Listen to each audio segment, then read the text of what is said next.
Good afternoon and welcome to K-12 Education Budget Committee. And with this, we're going to go ahead and get going. We're going to have a busy afternoon. And I'd like to go ahead and start with a personal point of privilege with Representative Poskin. Thank you, Madam Chairwoman. I would just like to introduce my intern on the busiest day of the year.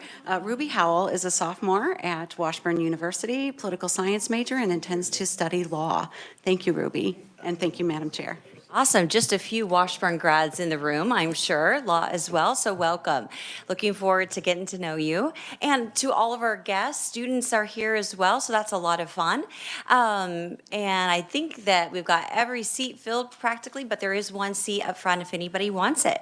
Just a few housekeeping items, a reminder to all of you, but still understaffed here at K-12, so if you brought your laptop, you'll find all the testimony on the S drive.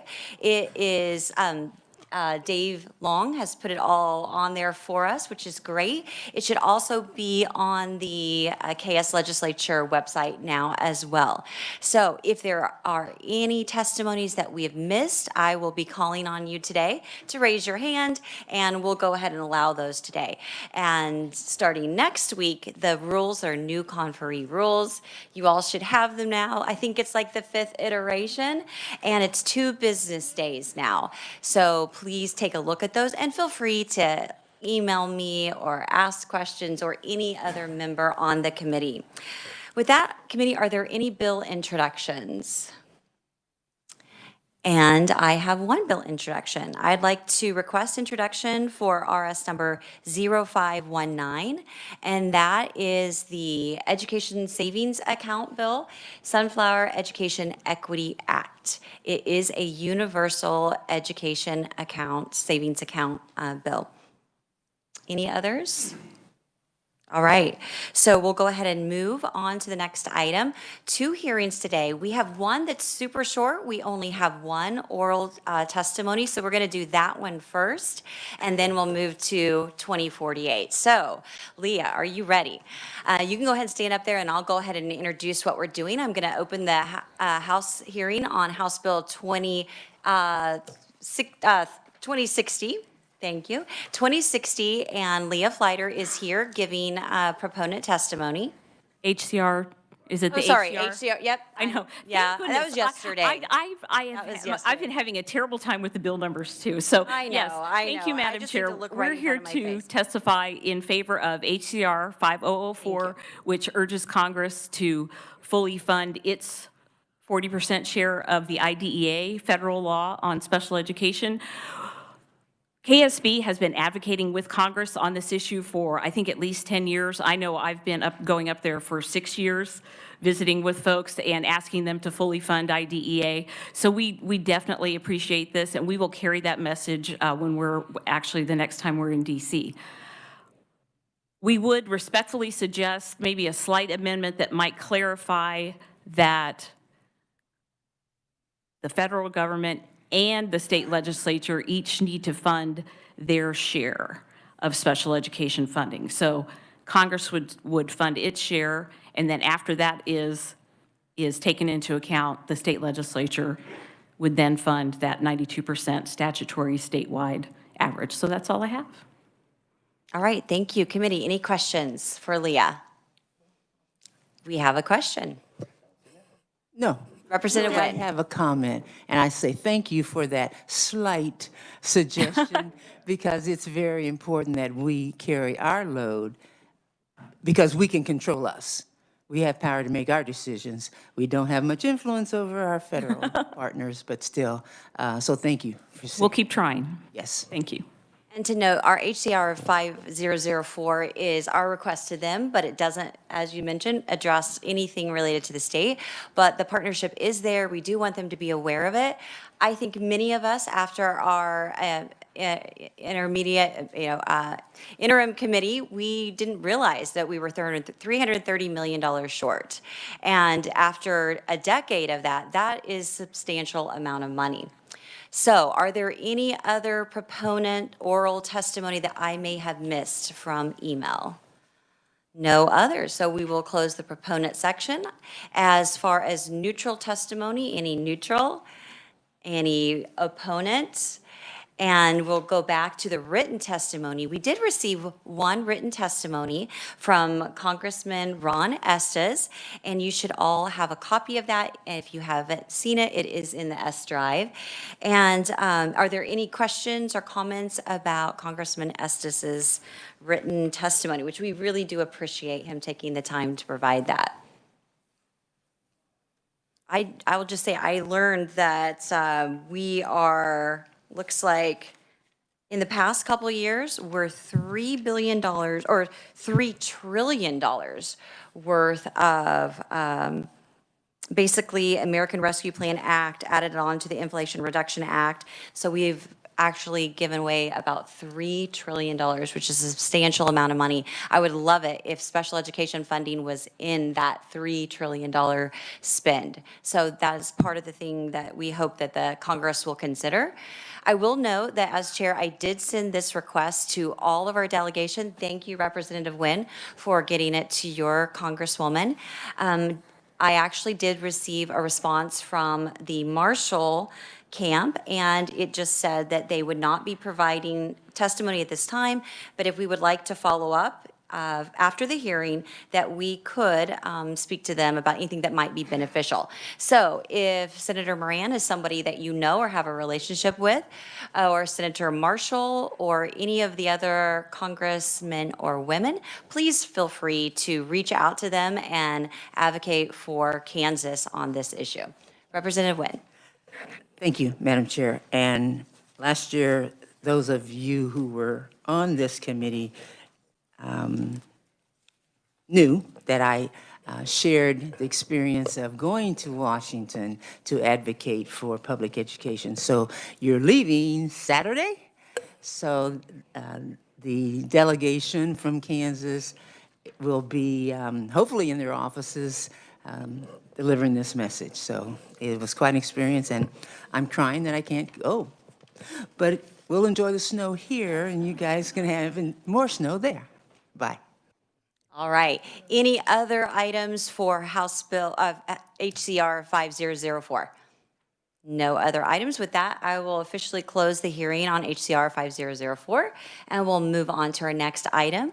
Before we begin our next item, I would like to announce to the committee that on Monday of next week, we will be having an informational hearing or briefing, and it's on teachers, the heart of education. And we're going to take a hard look at things and challenges that are facing our teachers.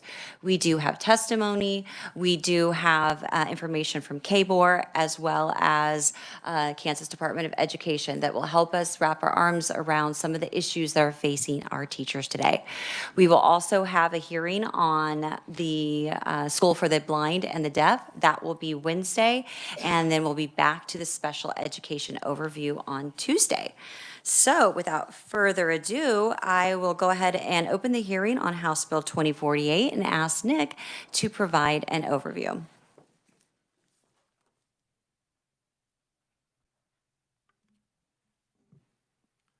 Thank you, Madam Chair and committee. You should have a memo from my office from me, and in addition to the bill as well. Committee, House Bill 2048 would amend statutes relating to the tax credit for low-income students scholarship program. So as you all are likely aware, this program provides scholarships to eligible students to attend qualified private schools in the state. To be a qualified private school under the current law and under this bill, the school must be accredited and provide education to elementary and secondary education students.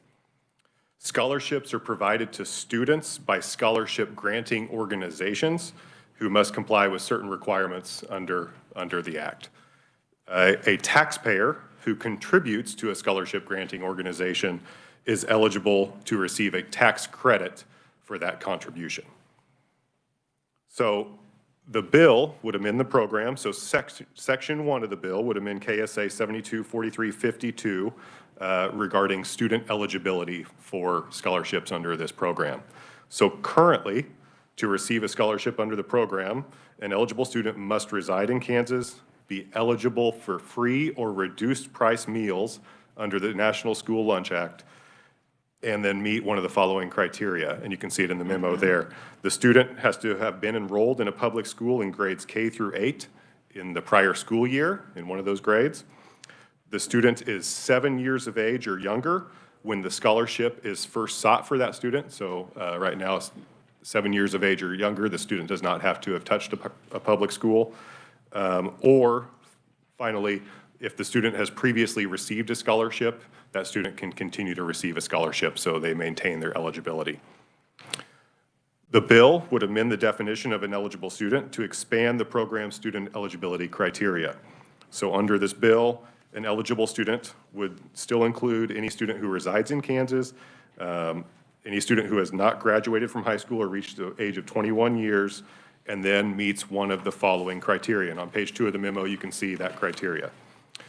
So it changes the income limitation, or the income limit for the eligibility. So under the bill, if the student has an annual family income that is 250% or less of the federal poverty guidelines, and then was enrolled previously in a public school in grades K through 12 in the prior school year, or the student has that income eligibility criteria and is 7 years of age or younger, and is eligible to be enrolled in a public school, or, and the bill adds this provision as well, meets that financial criteria, and the student is enrolling in K through 12 education in the state for the first time. So it's that financial criteria and then meeting one of those three items. Additionally, if the student has ever been in foster care or placed in kinship care placement at any time prior to graduation from high school, that student is eligible under the program. If the student has a parent who is on active duty with any branch of the armed forces of the United States or who was killed in the line of duty, that student is eligible. And then finally, if the student has a parent who is an emergency medical services provider, firefighter, or a law enforcement officer, as those terms are defined in a specific statute, KSA 75-43-64. And in the memo, you can see the definition for each of those: emergency medical services provider, firefighter, and law enforcement officer. Section 2 would make a small change to KSA 72-43-53. So currently, under the law, prior to awarding a scholarship under the program, the State Board of Education is required to provide written verification to that scholarship granting organization that the student is eligible under the program. And the bill would add a little bit of additional language to require the State Board of Education to provide such written notification not later than 30 days after a scholarship granting organization requests that eligibility criteria from the State Board. Section 3 of the bill would amend the tax credit provision in the scholarship program. So currently, as I mentioned before, a taxpayer who contributes to a scholarship granting organization is eligible to receive a 70% tax credit back for that contribution on that taxpayer's individual or corporate income tax, their privilege tax imposed on a banking institution, or the premium tax and privilege fees imposed upon an insurance company.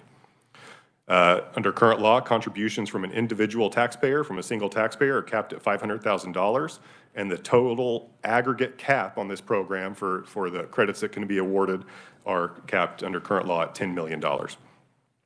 So what the bill would do is it would increase the amount of that tax credit to a 100% credit for contributions made to a scholarship granting organization for the purposes of the program. This would be effective for this tax year 2023. And the bill would maintain that $500 or $500,000 cap on an individual single taxpayer's contributions for the purposes of receiving that credit. In addition, the bill would provide a mechanism to bump up or increase the total aggregate cap that is authorized under the program, the total aggregate cap of those tax credits. So the $10 million cap would remain, but if there in any tax year that cap or the amount of credits, excuse me, hits 80% of that $10 million cap, the Secretary of Revenue would be required to bump that cap up by 20%. And then that mechanism would continue. So anytime that the tax credits awarded reaches 80% of the new cap, the Secretary of Revenue would bump the cap up by 20%. This would continue until the total cap hits $20 million for the program.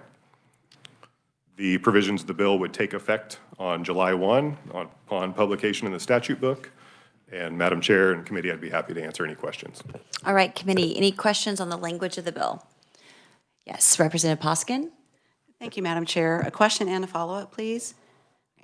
Thank you, Nick. When I read this bill very carefully on Sunday, looking for the proverbial unintended consequences, this scenario occurred to me. As written, and correct me if I'm wrong, Nick, but if passed with a 100% tax credit, a clergy member could approach their entire congregation, ask each and every one of them to determine their entire tax liability to the state of Kansas, both their personal and their business, whether it's $5,000, $50,000, up to $500,000 each, and direct them to make an equal donation to their denomination's SGO, effectively diverting the entire congregation's tax liability from state general funds to SGOs for eventual distribution to fund private schools. Is that correct? The only thing I'll say is that this bill allows a 100% tax credit for your contribution to a SGO under the program. Holy tax scams, that is a masterful shell game. For the good of the committee, I just want to reiterate that any religious organization or dark money special interest group can basically divert their group's entire Kansas tax liability up to those limits from our state general funds to scholarship granting organizations for distribution to private schools that are not subject to the same oversight as our Kansas public schools. So my follow-up, Nick, is this. Regarding charitable contributions in general, are there any comparable treatments in Kansas tax code of charitable donations? Because I'm a board member of a nonprofit for multiple sclerosis patients, and I'd really like to know if there are. If I'm following my faith tradition in Matthew 25 and want to make a $5,000 charitable contribution, say, to a homeless shelter or to pay off school lunches, would I get similar treatment for that contribution, or even a 70% tax credit like we currently have in this program? Any actual tax credit instead of a deduction modification? Yeah, so I mean, there's a lot of tax credits in Kansas statutes, and I don't deal with tax credits very often besides when this program comes before the Education Committee or the K-12 Education Budget Committee. So I don't know. I don't know that I can answer that. Okay, well, I did ask a researcher that question, and I was not able to determine anything like that. Representative Poskin, if it is a question about the bill, continue, but if it's a question about tax or something else, we might be able to take that offline and bring it to the working. Gotcha. So anyway, I'll close with whether unintended or not, I believe the entire committee must consider the consequence of allowing any group or groups to basically withdraw its entire tax liability from state general funds to be siphoned off to private schools. All right, thank you. I would note that in the bill, it does have a maximum ever of $20 million. So you really wouldn't be able to do that. If you did, if you had 200 people in your congregation, everybody made $50,000, then that's not even going to hit it. But the bottom line is making $50,000, correct? It's if their tax liability is $50,000. Just to keep numbers simple, the idea is there is a cap. So once you reach that cap, it doesn't matter if you have 10 that give, or you have 100 that give, or 1,000 that give. So the first groups that would. Well, today is not supposed to be a debate, so I apologize for getting into it. I just wanted to be sure you realize there is a cap. So today is just to hear from our conferees. And any questions on the language? Questions. I have. Representative Nguyen, and then Representative Owsley, and then Representative Johnson. Okay, so the first comment is that we will have to address the tax credit. So all of our questions, maybe not, you don't want to address today, but we will have to address because that is part of an expansion of the bill. My questions deal with the expansion of the eligibility. So what is the amount of 250,000 poverty level? Yeah, so currently, reduced price lunches are at 185% of the federal poverty level. This would put it at 250%. So what is the income of the family? Well, I've got, well, this is effective now. So it depends on your household size. Okay, give me a family of 5, give me a family of 8. Well, okay, never mind. I only have for reduced price meals and free meals what the income limits are. So 250% would just be based on that calculation. I don't have the Give me some 250% scenarios. value. You'll give me some scenarios. I'll ask you specifically. We can get that information. We have it for all kinds of other Medicaid and so forth. We can get it. And there may be somebody that's providing testimony that has a little bit of that information for us. So Right. maybe this will help, Representative Wynn. For example, with reduced price meals, 185% of the federal poverty level, a household size of 3. Looks like your annual income is going to be $42,606. Your monthly is $3,551, and so on. Okay, so I'll give you some scenarios.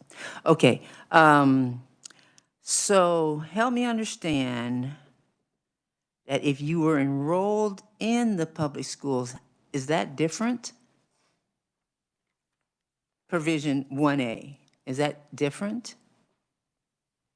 So there's a provision for students who have previously been enrolled in public school. Right. Yes, and then there's the provision for those 7 years of age or under who may not have previously been enrolled in a public school to be able to participate in the program and receive a scholarship under the program. Well, let me go back to A. How's that different than the old bill, the previous, current bill? Those two provisions aren't different at all, besides that income eligibility limitation. Okay, so C is the expansion. So I can enroll in 11th grade. So yes, grade. the income eligibility is changed, and then in addition, there's a provision that allows a student not only who's previously touched a public school or the under 7 years of age, but is also enrolling in the state for the first time, who also meets that income eligibility criteria. So K through, any grade, K through 12, correct? That's what it says. 1C is the new provision. Yes. Okay. So, yes, 1C is a new provision. Are you talking about the foster care and kinship care placement? I'm going through the top of page 2, the new eligibility that I thought you said. Oh, It's yes. the new I see it criteria. from my memo. Yep, Okay. yep, that's new. Thank you. So 1C is new, and so then 2, 3, and 4 are just, are different characteristics of students that they were not identified in the current bill. Those are new eligibility criteria, separate and apart from the financial eligibility criteria. Right. So new provisions are 2, 3, and 4. Yep. Okay.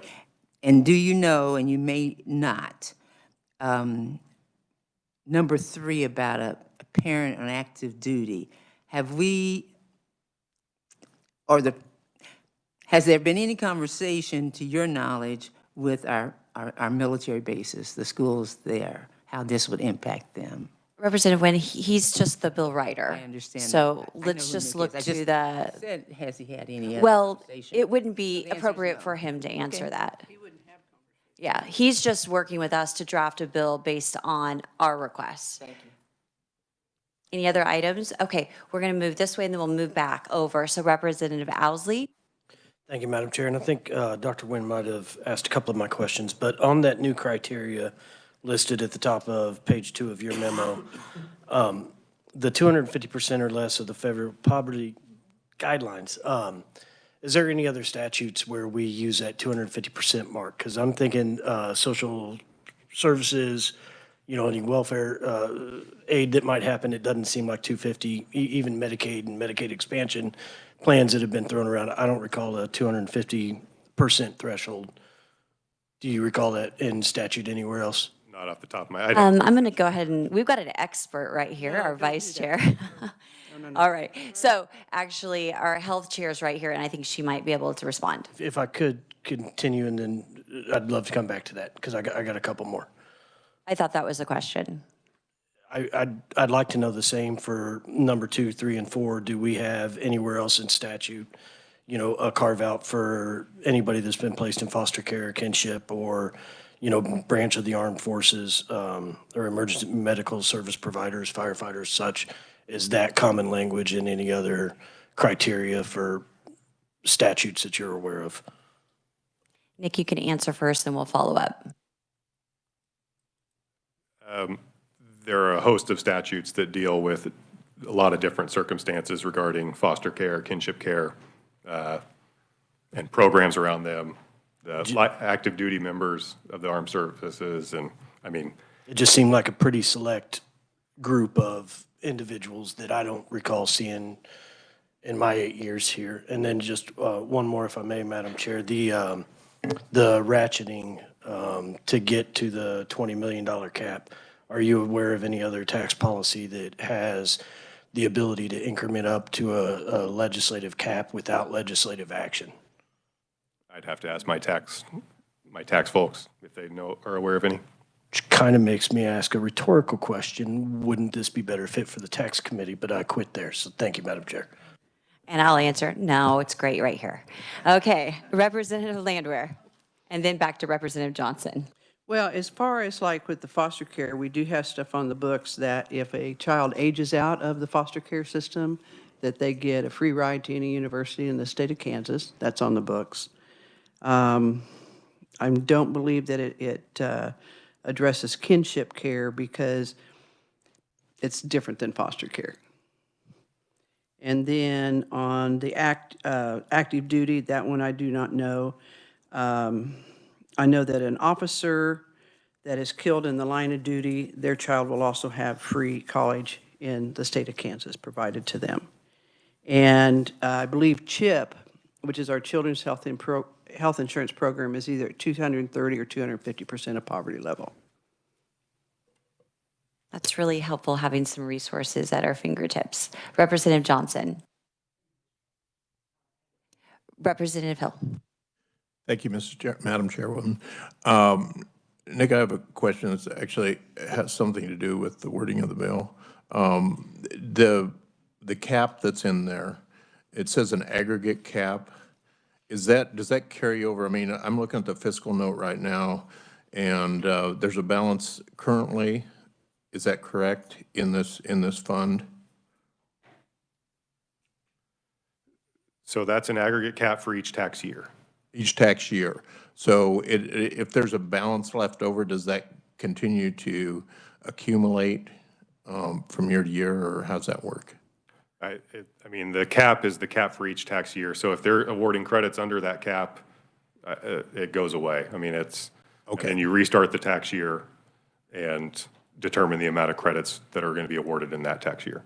And if it hits that $10 million cap in that tax year, you got to start prorating credits. And then that's when the ratcheting provision would start kicking in. I understand that, but if there's $10 million in the fund and we don't have students to use up the $10 million, what happens to that money? So this isn't, there's not a fund for $10 million, or, you know, this is just a credit that is awarded to a taxpayer's tax liability. So there's not a fund that you've appropriated to disperse funds for the scholarship program. It's all about the taxpayer's liability and what the taxpayer would. So is it directly linked to a student then? Is that what you're saying, or? No, the contribution can only go to the scholarship granting organization, and there's provisions in the current law that there can't be stipulations placed on that contribution for a particular student. So that scholarship granting organization would get that contribution. That contribution is what makes you tax credit eligible. And then that scholarship granting organization would have the funds and then disperse scholarships from that SGO. So the act of donating to a scholarship granting organization, tax credit eligible. The disbursement of scholarships is up to the scholarship granting organization. And under the provisions of current law, they've got, I think, 36 months to distribute 90%, if I remember correctly, of the monies that they've received in a certain year for scholarship purposes. Okay, thank you. I think that answers my question. Thank you, Madam And Representative Hill, we do have a conferee from a SGO that may be able to shed more light on it as well as we work through our conferees. Any other questions for our revisor? No, yes. If I could, Madam Chair, my memo, as I was up here, I noticed, if you look in the bill, my memo doesn't have it in there. On page 2, you see that big B there? My memo doesn't include this, but if it maintains, I just wanted the committee to know that it maintains the eligibility for students who have previously received a scholarship under the program. I don't have that mentioned in my memo, but I wanted to make note of that. So pencil that one in. If you've previously received a scholarship, you remain eligible. Okay. Representative Nguyen. Thank you, Madam Chair. So if a student received one in 3rd grade, left and came back in 8th grade, they're still eligible? Yes. Thank you. All right, committee. Thank you, Nick. We're going to go ahead and officially open the proponent section of our hearing on House Bill 2048, tax credit scholarships for low-income students. We have several that are going to be providing testimony, and so we're going to ask that we're going to set the timer for 3 minutes, then you get to hear the ding ding, and then we'll be lenient, so you can still have that, that minute to wrap yourself up. Does that work out for everyone? AJ Cool from ACE Scholarships is here first, and so welcome. Madam Chair and the members of the House K-12 Budget Committee, thank you for the opportunity to address you today. My name is AJ Cool. I'm the State Director for ACE Scholarships Kansas. ACE is a nonprofit scholarship granting organization that provides K-12 private school scholarships to low-income students. This year, ACE has awarded more than 12,000 scholarships to students at approximately 1,000 partner schools across 10 states, including 161 scholarships through the tax credit program here in Kansas, where we partner with 59 schools. We've operated in Kansas since 2016. ACE strongly supports House Bill 2048, which we believe will dramatically expand our ability to serve Kansas students now and into the future. 2021 legislation expanding student eligibility to include all K-8 public school students at or below the free and reduced price lunch limit was a godsend. Those changes allowed ACE to provide scholarships to more students than ever before and were instrumental in helping the program grow to serve more than 1,300 students in the 2022-2023 school year, which is a 91% increase in the number of scholarship recipients since 2020-21. Despite these changes, however, we know that many more students need help. There is significant need for educational opportunities among the families whose income fall between the free reduced lunch line at 185% of the federal poverty number and 250% of the federal poverty, which does not constitute a meaningful difference in the terms of an ability for a family to pay for private school tuition. Over 27% of ACE's scholarship applicants came from that income bracket last year. Similarly, the current prohibition on new scholarships at the high school level locks older children facing tough school situations out of the need for help. 20% of ACE's scholarship applicants in Kansas come from high school students who are currently ineligible to receive new funding under the tax credit program.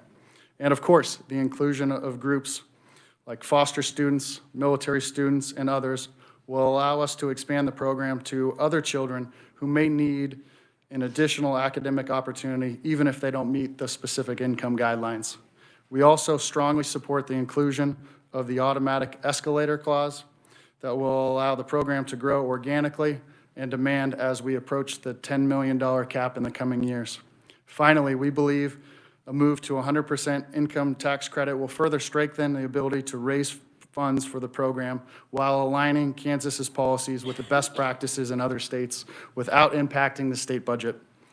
Only 3 of the 23 states with similar programs offer donation credits lower than the current 70% value in Kansas.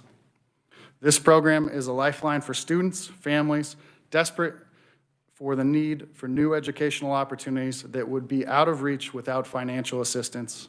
We respectfully thank this committee for your continuing support of students, families, and our partner schools. Thank you.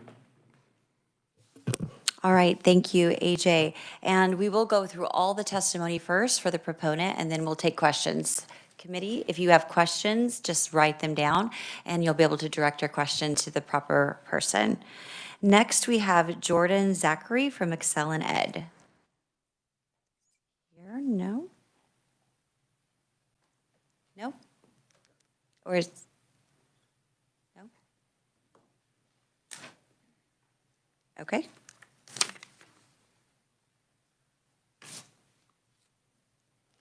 All right, committee will go on to our next person. We have Delia Shropshire, Holy Savior Catholic Academy.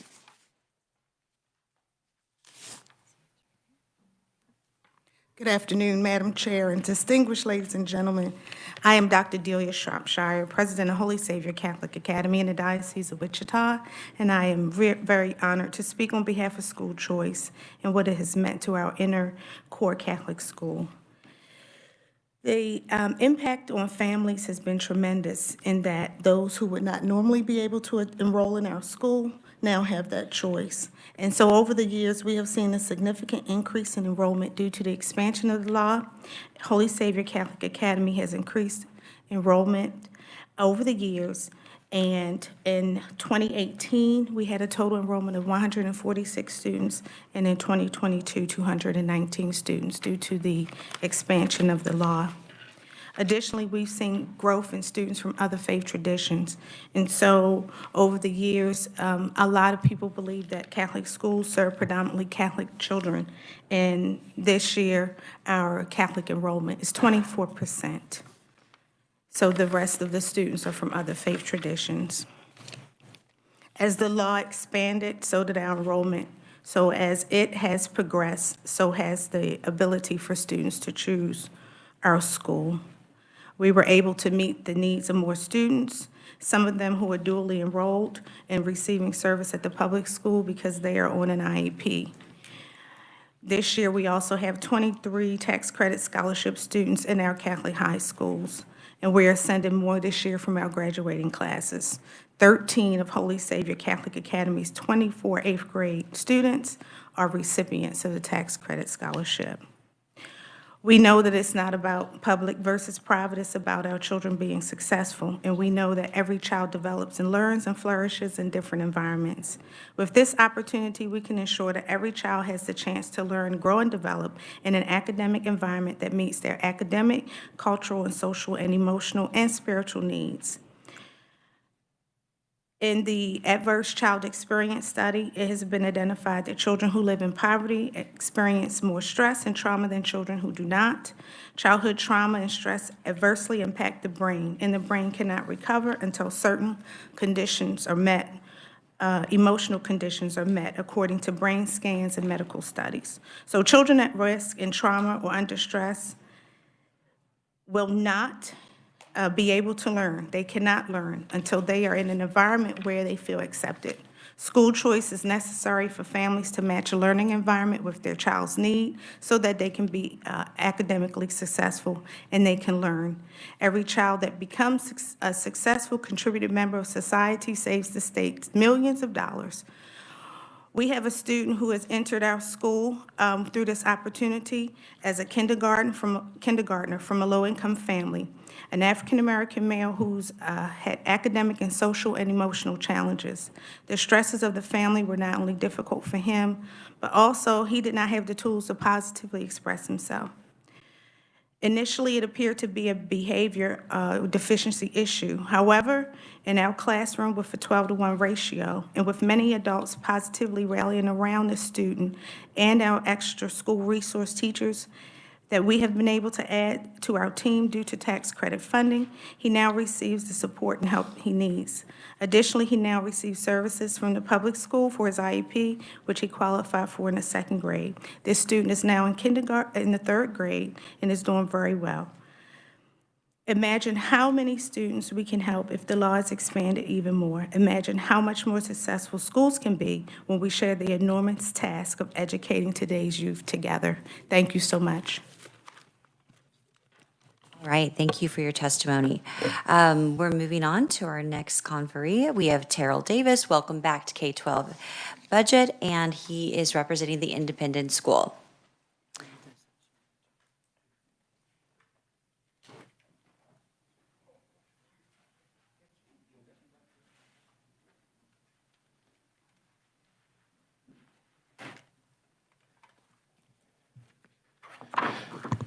Madam Chair, committee members, thank you for this time to share.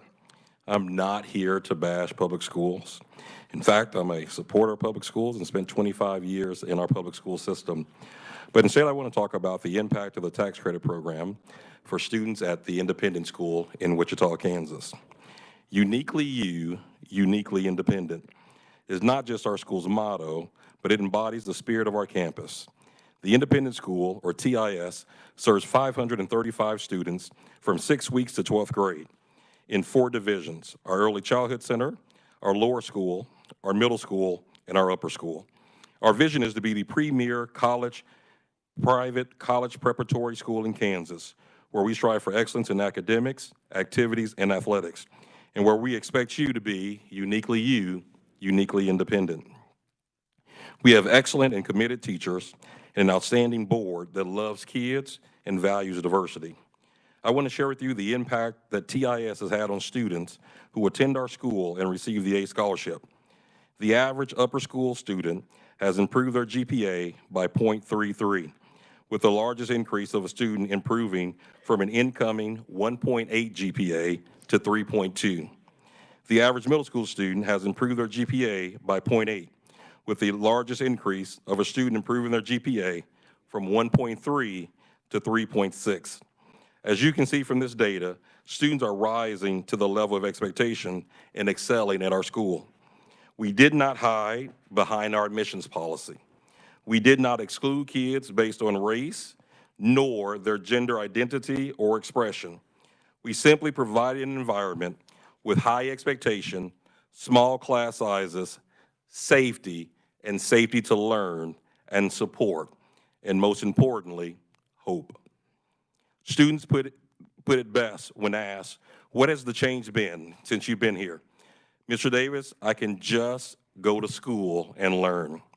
It's hard here, but I can be myself, and teachers push us to be the best we can be without any excuses. Last week, I witnessed one of our students who walked to the lower school, picked up his sister, brought her back to the middle school, made sure she had an after-school snack, made sure she did her homework, took her out on the court during the halftime to shoot baskets with him and his teammates, asked one of his teachers if she could sit next to her while he got dressed for the game, and then came out, checked her homework, and sat next to her until her mom was able to arrive to the game. 2 days later, during the varsity game, the same young man saw his former principal at the game. He ran up to her and gave her the biggest hug and said with the biggest smile on his face, "I made the honor roll." He could have bragged about many accomplishments, such as dunking in the game. Could have bragged about leading his team to an undefeated season. But his biggest accomplishment was making the honor roll. That is the spirit of TIS. That is the spirit of excellence. This should be a time we focus on providing the best education for all students. This is not about politics or political size. This is not about different ideologies. It's not about private or public. This is simply about kids and what is best in the best interest of all kids. All kids. A parent's zip code should not determine if they attend a college preparatory school. Their bank account should not determine if they can experience the best education possible that fits them. Let's remove barriers and find a way for all kids to find the place that they can soar academically. Do I wish I had a donor that donated millions of dollars to my campus to make sure every kid was there and it was affordable? Yes.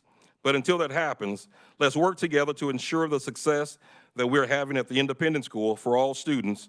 They can experience the very best success for them across our state, public and private. This is about kids, and our kids deserve the best we can offer. Thank you. Thank you, Terrell. Next, we have Bertie Miller, a student. Welcome. You know, students get as long as they want. Madam Chair and members of the committee, Thank you for the opportunity to testify today in support of Kansas House Bill 2048. My name is Khalees Miller, but everyone calls me Birdie. You can too. I started kindergarten at a public school in Central Topeka. As a kindergartner, I remember being sent out of my classroom and into a reading group with third graders. This concerned my mom, so she started looking for other options. She found Care Paravel, and we both really liked it. I even spent a shadow day there, but ultimately, we couldn't afford it, even with the scholarships the school offered. So I stayed at my school and skipped a grade in hopes that I might be challenged. I wasn't. But my mom stayed in touch with the people at Care Paravel, and in 2018, she heard about a scholarship. We applied, and I got the scholarship. Everything was so different at Care Paravel. I didn't just change schools, I changed worlds. The pace of the day was so much faster, and I was surprised at how much the teachers expected. I was learning so much about history and music, science and grammar, not to mention Latin. I about fell out of my chair the first time our Latin teacher came in and taught a third grade lesson. I'd never been before in a quiet classroom where everyone gave the teacher their full attention. Everyone around me seemed to want to learn. I'd finally found kids who were just like me, and it felt so good. I'm now in 7th grade, and my classes are challenging. I'm learning to balance my time with school, sports, and other activities. I work hard, especially in formal logic, science, and algebra. It's a small school, so the teachers all know me and I know them. They take time to answer my questions and get to know me as a person. I'm Christian, so learning about the Bible and discussing my faith is important to me.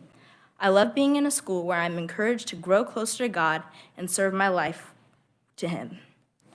I feel like I found the school that's right for me, and I'm grateful for the scholarship that made it possible. I hope you will consider expanding this program so more families feel free to choose the school that they think is best fit for their children without worrying that they can't afford it. Thank you for your time. Birdie, you did a great job. Is this your mom? Yeah.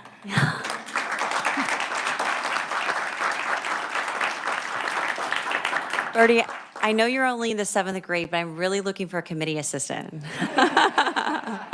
I'm kidding. Thank you very much. If you'll stay, there may be some questions here in a little bit. Well, as you can tell, our committee loves kids. We love it when kids give testimony. Next, we have Dina Holmes, and she is also a student. Is Dina here? There she is. Dina, I had the pleasure of meeting her earlier, and you may not be able to tell, but she can play a few sports. So, welcome. Good afternoon, Madam Chair and member of the committee. My name is Dina Holmes, and I'm a freshman at the Independent School. This year may have been my first year here, but it has impacted my life in so many ways already. Being able to attend the Independent School has truly been an honor to me and my family. Independent has motivated me to not only want to go to school, but want to go to school and actually learn. I can't name a moment where I haven't felt like I wasn't made to be there. Out of every teacher I've had this year, there wasn't one who was not willing to take extra time out of their day and help me and my classmates understand the work. I am a student athlete, and I've never felt like I had to quit one of my sports in order to pass my classes. It's almost like my life is backwards. When I was in middle school, I always had to worry and stress about my work. And now I'm in high school, I never have to worry about anything, which is usually vice versa in people's situations. Independent has not only helped me academically, but it has helped me mentally. Since I've been here, I haven't felt judged at all. I feel so free to be myself. At Independent, we are treated as young adults, meaning we're able to make decisions that some other kids may not be able to make because this school has taught us the importance of integrity and being responsible. The teachers here respect us as young adults also. Independent has inspired me to want to be someone when I get older. It has motivated me to want to pass all my classes and pass with outstanding grades. Here, we are not taught to be average, but way beyond that. Attending the Independent School has got to be one of the best decisions my family and I have ever made, and I'm so fortunate to be able to attend the Independent School. Thank you. Thank you, Dina. And your smile lights up the room. All right, next we have Raina Gray, and she is a parent. Is Raina here? Welcome.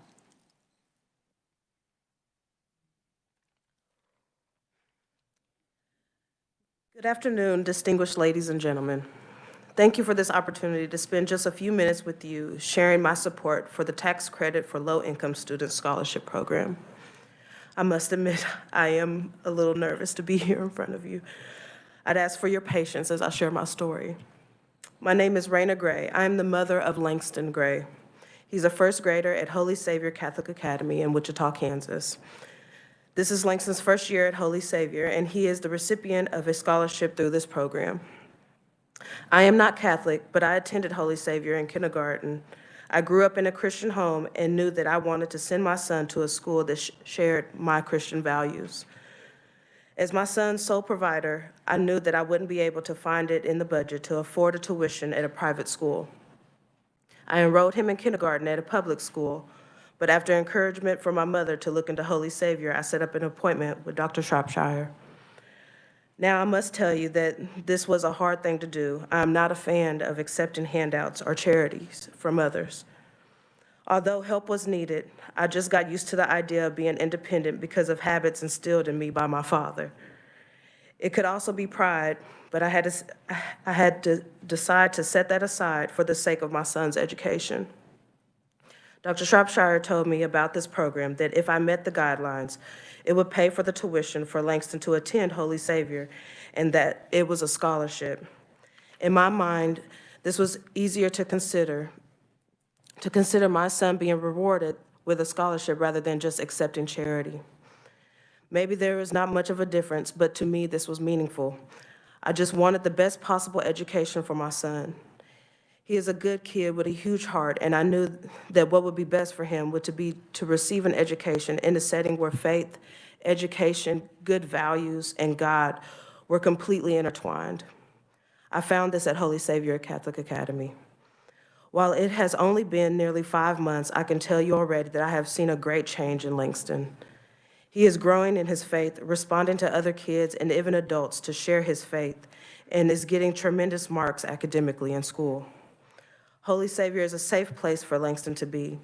I'm not saying that other public schools are not safe, and actually I was once employed at USD 259 as a para in the classroom, but at Holy Savior, I know that Langston can go to anyone in the school, teachers or staff, and get the help that he needs.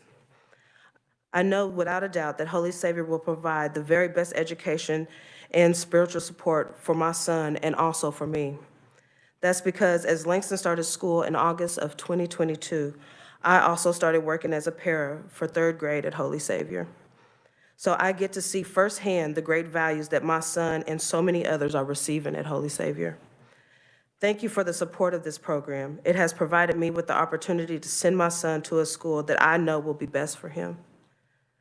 Best for him to be faith-filled, God-fearing, and a productive member of our society. Anything that you can do as you are considering now to expand the program would only serve to allow more support for so many generous donors and allow more families to be blessed with the opportunity to have more options for their children's education. Thank you. All right, thank you, Raina. You did a great job. It is nerve-wracking, isn't it?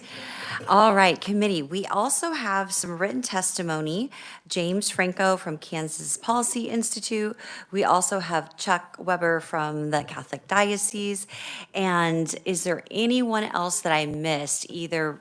And then we also have Vincent Unk that you have written testimony for as well. Is there anyone that I may have missed for proponent? No one? All right, committee, this is your chance.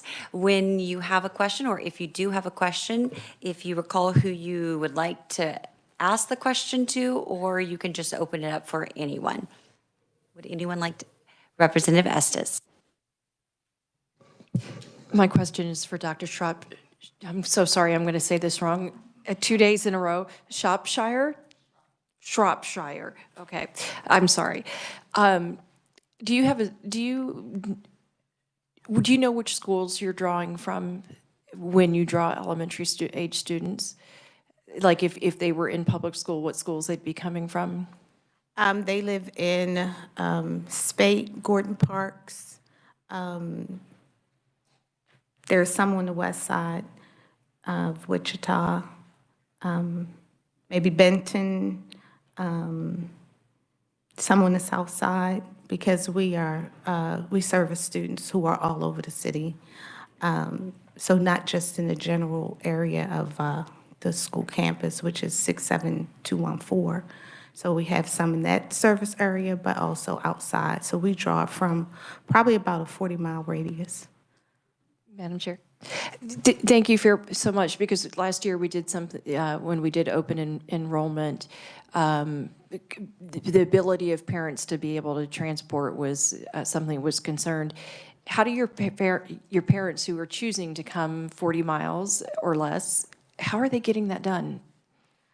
We have some families who carpool, but most often they bring their children to school and pick them up. We do have after-school care, which help parents, so they can drop, and before-school care. So they can drop students off as early as 6:30 a.m. and pick them up as late as 6 p.m. Thank you very much. You're welcome. Other questions, committee members? Yes, Representative Poskin. Thank you, Madam Chair. My question is for AJ. I just wanted to make sure I understood what you said. You said something that it doesn't affect increasing this tax credit scholarship amount to 100% doesn't affect revenue, our state revenue, or it doesn't affect education funding, public school funding? You said that in your testimony, something about not affecting. Yeah, I could read it back off if you'd like me to. Yeah, that'd be great.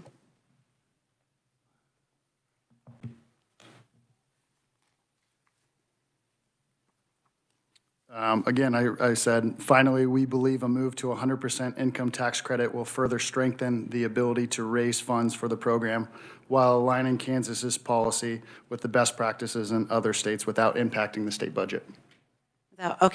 Without impacting the state budget. But if $20 million of state general fund revenue is removed, I think that would affect the budget. I mean, it was, and also, so, and in terms of increasing your ability to raise funds, I imagine it would, because if somebody has a $4,000 tax liability and you say, hey, give me $4,000 and you won't owe the state of Kansas anything. There are a lot of nonprofits and a lot of really great causes out there that would like to have that. I don't know if I have an answer for that. Okay, so thanks. I can call someone up on my team that would have maybe an answer for you. Ross, would you like to respond to that? Thank you, Madam Chair. My name is Ross Izzard. I'm the Policy Director for ACE Scholarships, so I'd be happy to answer these. That statement is in reference to the 100% credit, so the move from 70% to 100%. I think there was a discussion earlier about the fact that the aggregate limit is set at $10 million for now. It may grow under the bill to $20 million, but the percentage of the credit itself doesn't affect the aggregate cap. So whether you're handing out, say, 170% credits or, 50, 100% credits, it doesn't change the overall impact of the state budget because that aggregate cap is still in place. Okay, but it does affect the overall state budget, whether it's a $10 million cap or a $20 million cap. The cap itself would, yes, Representative. But it does affect the state budget. Correct. Just the one change to the credit percentage change itself does not. And then in terms of helping you get donations, clearly, if somebody can give you $5,000 and they get to take $5,000 directly off their tax liability, that would definitely help. And there are a lot of nonprofits who do really good work that would probably appreciate the same option. I think that's true, and yes, the move to 100% would be for the purpose of helping us raise more money to give out more scholarships. That's correct.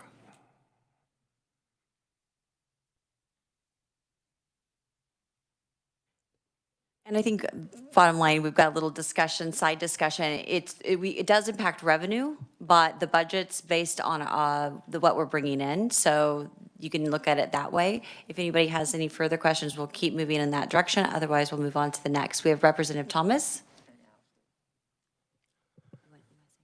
Thank you, Madam Chair. I just want to make a comment. So right now, if you buy a Tesla, you can get a $7,500 tax credit. I don't believe if I have a liability and I buy a Tesla, I'm scamming or screwing over the government. Just a statement. And we all know we give away a lot of tax credits in the State House, and I think there are more proposed this year. I think, even sales tax incentives for feminine hygiene products. So you could count that as something that might give a hit to our budget. So lots of. That's not a tax credit, though. Well, I understand, but I'm just saying a lot of things that hit the revenue side. So anyway, we're going to move on to the next one. We have Representative Owsley and then Representative Landwehr. Thank you, Madam Chair. AJ, Mr. Cool, is that correct? You had in your testimony that you operated in 59 schools, and kind of along the lines of Representative Estes' question, which school district are all 59 of those schools in a USD? I'm assuming Holy Savior and Independent are both the Wichita 259 district? Okay. Yeah, I'll give that question to Ross Izzard. Sure. Come on up, Ross. Madam Chair, Representative, our schools are spread out across the states. They're not all concentrated in one particular area. They do tend to be concentrated in urban areas because that's where most private schools are located, just by virtue of the fact that that's where most of the population is. But we don't have one particular area that we serve in the state of Kansas. Could you get me the USDs that you do operate or provide scholarships in? I could. I don't have them off the top of my head, but we can get you that information. Absolutely. Thank you. And actually, Ross, we can save you. KLRD does a prep for us probably every year. I didn't ask one for this year. You could even look at last year. We have a tax credit scholarship overview that we've given in this committee last year, the year before, and it usually lists the different school districts in which those SGOs are drawing children out of. So we do have that. Sure, and I was just looking for conferee specific for today's purposes. And then, Madam Chair, if I may, thank you for your response. I'm sorry, while we're discussing tax, I come up with another question maybe for the reviser, if I could do so at this time? Well, if it's a brief question. Brief question. We Yeah, all know sure. campaign Go ahead. finance. You can have your spouse make your contribution and you can make the contribution, and then your business, if you own one, can also make a max contribution. Is that the same with the $500,000 tax credit that we're discussing? So a single household could have potentially 3 or more $500,000 contributions to this program. I mean, it's for each individual taxpayer or corporate entity that's filing the tax. Okay, thank you. So there could potentially be more than $1 million tax credit out of a single household. It depends on how you're filing that tax, but it's subject to that individual taxpayer. Okay, thank you. Thank you for allowing me that, Madam Chair. And to know, if you have 10 people or you have 100 people or 1,000 people, right now it is capped at $10 million. All right, Representative Landwehr. Well, you know, we're talking about how it impacts revenue and budgets. So if anytime that you this here would reduce the revenues, yes. Does it impact the budget? No. Unless you look at the fact that those students, the state of Kansas is not paying $19,000 per student for their education. So in essence, they're kind of saving money. If you want to look at what tax cuts do, the current rate that we have reduced food sales tax is we are having to pay $3.5 million to make all of the STAR bonds whole. So as that increases, that amount is going to take and go up. Nope, wait, Representative, I know that I'm not the chair of this committee. She's a lot nicer than I am. A legislator does not speak until the chair has recognized them to speak. We don't argue back and forth with each other. So just, I know you're new and I've gone through the same things. I probably made the same mistakes, but so let her, that's not my job to recognize you, but I'd be happy to discuss it. And let's not go back and forth. Let's make sure we stay on track. And yes, sometimes we're going to respond to what each of us may say and to clarify an issue. That's perfectly fine. We're not that crazy strict, but let's keep moving forward. We still have opponent section here, others that may want to ask questions as well. Representative Hill. Thank you, Madam Chair. AJ, I have a question for you. In your testimony, you stated that 1,300 scholarships had been issued in the state of Kansas, and my kind of dirty math here says that's just under $4,000 per child. Is that, I mean, what percentage of the child's education is being covered by these scholarships?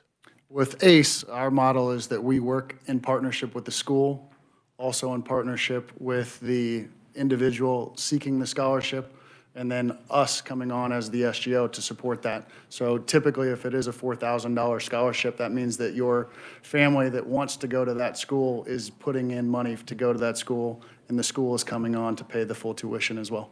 So do you have any figures, what percentage of the scholarship is covering, I mean, is it covering 25% of the child's education, or? Each school has a different tuition allotment. The credit goes up to $8,000 here in the state. Each school would probably have a different answer for that question. Okay, thank you. Yeah, my pleasure. All right, Representative Getz. Thank you, Madam Chair. I don't know who would answer this best, so I'll just ask the question. And I was just curious, we hear in public school what the base amount is and kind of what, you know, it costs to educate each child. What is that cost in the private school environment that is kind of a average of how much it costs to educate each child? Does someone have that figure? All right, Ross, you can answer that. We know that the public school, it's $19,800 last year was the average, and that's just a rough number. Ross? So, Madam Chair, Representative, it does vary a little bit between grade levels, but the general average is between $7,000 and $8,000 for average tuition per year. Representative Landwehr. And that is for his schools. That doesn't mean that all these private schools do that. Because I know, like within the Catholic diocese within Wichita, you may have some elementary schools that are 3,500, some that are 4,000, some that are 5,000. It just depends upon what all different things they have within their school. So it can go anywhere from that. I think we've got, what is it? I think it's collegiate that's like over 10 grand or something like that. But I don't know that they participate in this program. Sure, and then just one more comment, if I may. I was just thinking of all the teachers that funds and the service staff and the paras and different, all of them are, then that's getting reinvested because each of them are paying taxes. And so that there is a flow back of that investment in the private schools, maybe not for the property taxes in my time in nonprofit, but each of those. Pastor, I wasn't tax exempt for my salary, so there's still ways that those funds are coming back to the general budget. I just want to make that comment. Yeah, absolutely. Return on investment, for sure. Any other questions? All right, before we close up, Representative Owsley. Thank you, Madam Chair. And that previous question sparked another question, so I appreciate the committee indulging me. Mr. Terrell Davis, you said in your testimony that you didn't hide behind policy, that you didn't exclude students for gender identity or race, I believe. I could pull it up, but have you had to exclude students for any other reason? Say they had the special challenges for education. Do you use the public school services to help some of the kids enrolled in your school to receive the education that they need? The answer is yes. We partner with our local school. What we're looking at is, do we have the resources to provide the support for the kid? If the answer is no, then we wouldn't necessarily accept that kid. If we have those resources, i.e. kids maybe at 1 level, 2 levels below in terms of reading, we have a reading specialist in our lower school. We're able to provide that service. If a kid was 4 or 5 grade levels below, we wouldn't necessarily be able to provide to close that gap, because at the end of the day, we want the best education for that kid. And so for that kid, they may not necessarily get admittance because of our school, because we don't have the resources to support the kid, because we get no intervention dollars. And I respect that, and I appreciate knowing your limits and providing what's best for the student. I just wanted to verify that there are times that a kid does get excluded because you can't meet their needs or their challenges. Thank you, Madam Chair. All right, one more, Representative Landwehr. Keep in mind that the federal government does not allow the special education dollars to go to a private school. The money will go to a public school that then in turn works with a private school. And that's how that works. It was also true when money came in for the Department of Education for COVID. There was also another pot of money that came in from the feds that were directed to the private schools, but again, it had to run through the public deal. There's a lot of special education children that are served in public school or private schools. It's kind of a misnomer to think that they're not. And some of them are severely disabled kids. And a lot of special education students are homeschooled as well. But I think we might even be able to get numbers from Kansas Department of Education of the number of special education students that are served through their school district at a private school. I don't think that'd be too difficult to get. Representative Nguyen? Thank you, Madam Chair. I just have two questions for Ms. Shropshire.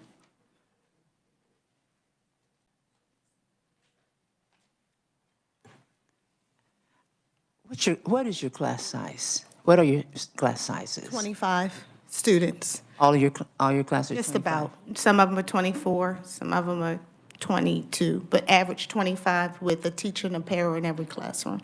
And did I hear you say families come as far away as 40 miles? That's one way? Yes. So I'm sorry, I don't know geography. You're in Wichita. Yes. So where are they coming from?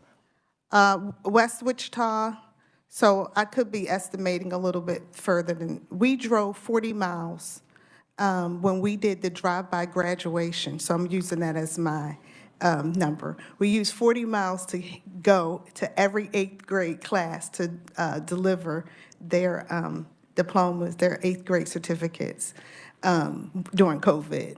So it was. So what towns are those? So it's just in Wichita still. Well, you're just driving 40 miles around the city? Yes. So it's not a... So it's not a one-way, no. Okay.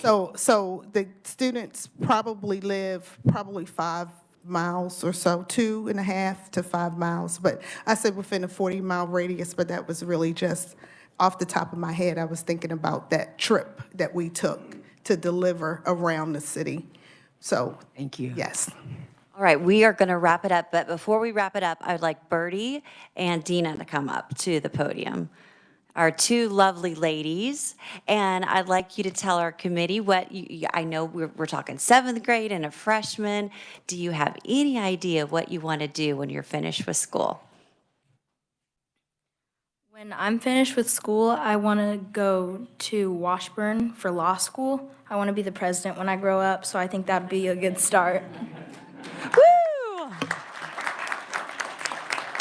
Okay, so Bertie, will you remember us when you're president? And will you come back and say, I went through the Kansas Tax Credit Scholarship Program, and that'd be wonderful. All right, Dina, what would you like to do? When I get out of high school, I would like to be a nurse. I want to try travel nursing. All right. Filming. That's awesome, too. Woo, we need nurses.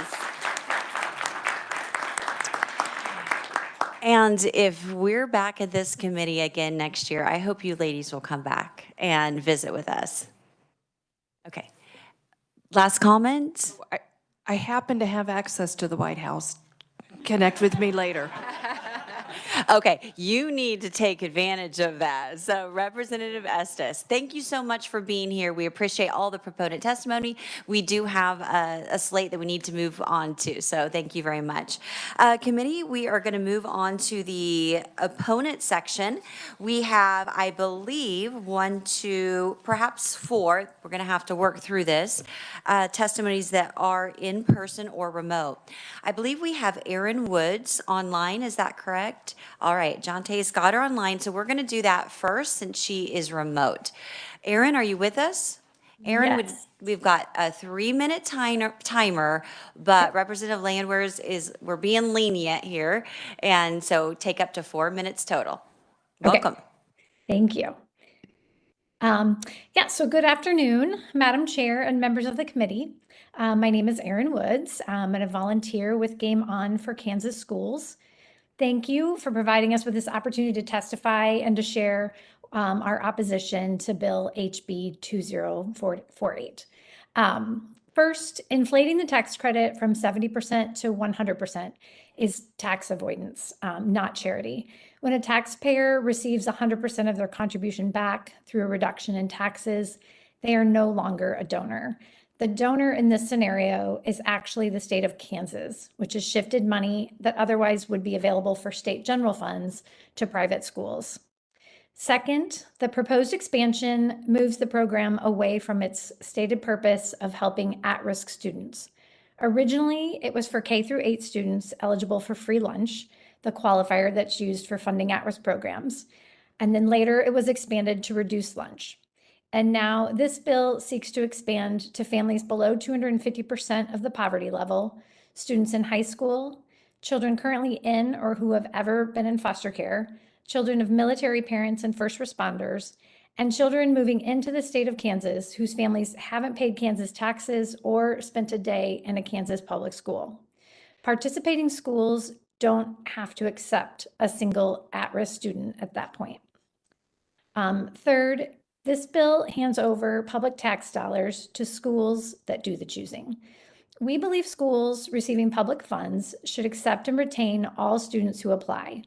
It should be noted that the open enrollment legislation states that a school cannot deny admission to a non-resident student based on, among other things, disabling condition, proficiency in the English language, measure of achievement, or aptitude. That same language is glaringly omitted from this bill. Participating schools can and do deny admission for any number of things, from academic or physical ability, behavior, and religion. Private schools have this right, but we vehemently dispute their ability to retain those rights when they accept public funds. Fourth, this program is a religious school subsidy program. Only 4 of the 121 schools participating in this program are not religiously affiliated, leaving the state of Kansas funding 2 school systems, a public system and a religious system. And most of these schools are clustered in the Kansas City, Wichita, and Topeka metro areas, leaving little choice for rural communities who are subsidizing vouchers for families in the cities. Finally, this program puts students and our tax dollars at risk. This bill lacks any provisions to ensure that our most vulnerable students get an adequate education. Research in other states with similar voucher programs has shown decreases in student performance, a lack of oversight, high attrition rates, poor fiscal management, fraud, and a lack of adequate academic services. As taxpayers and parents, we find the lack of oversight in this program troubling. This bill could, but does not, require schools to be accredited under KISA or have legitimate curriculum, to provide lunch or transportation, to publicly report their finances and curriculum, to participate in state testing, or to track and report academic progress of the students using the program. We oppose this bill, which subsidizes private schools with public tax dollars, fails to protect the educational interests of students using the program, and harms the vast majority of Kansas children who rely upon our public schools for their education. We urge you to oppose House Bill 2048. Thank you.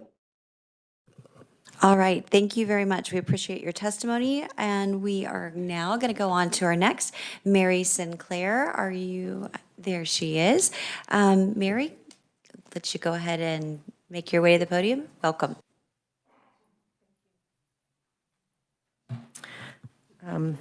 Madam Chair, committee members, thank you for the opportunity to provide testimony today on behalf of the Kansas PTA. My name is Mary Sinclair. We bring similar and growing concerns noted in testimony dating back to 2014 when the tax credit scholarship program was first established. Our opposition to this bill is not opposition to choice, but stems from multiple concerns with the use of public funds in non-public systems.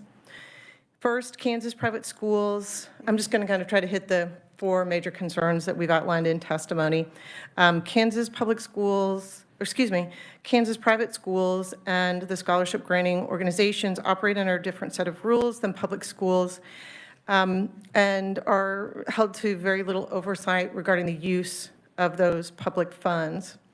While I appreciate the acknowledgement of Mr. Davis and TIS in trying to open up and accept a diverse body of students, Private schools nonetheless are not required to do any of those things. They're not required to, and they may select and reject students that they're choosing, are not required to offer specific curriculum, may suspend, expel, or counsel students out without due process, are not required to identify or make special accommodations or needs for high-risk students, English language learners, are not required to provide transportation or food service. Second, this bill is a massive expansion of a program with no impact data.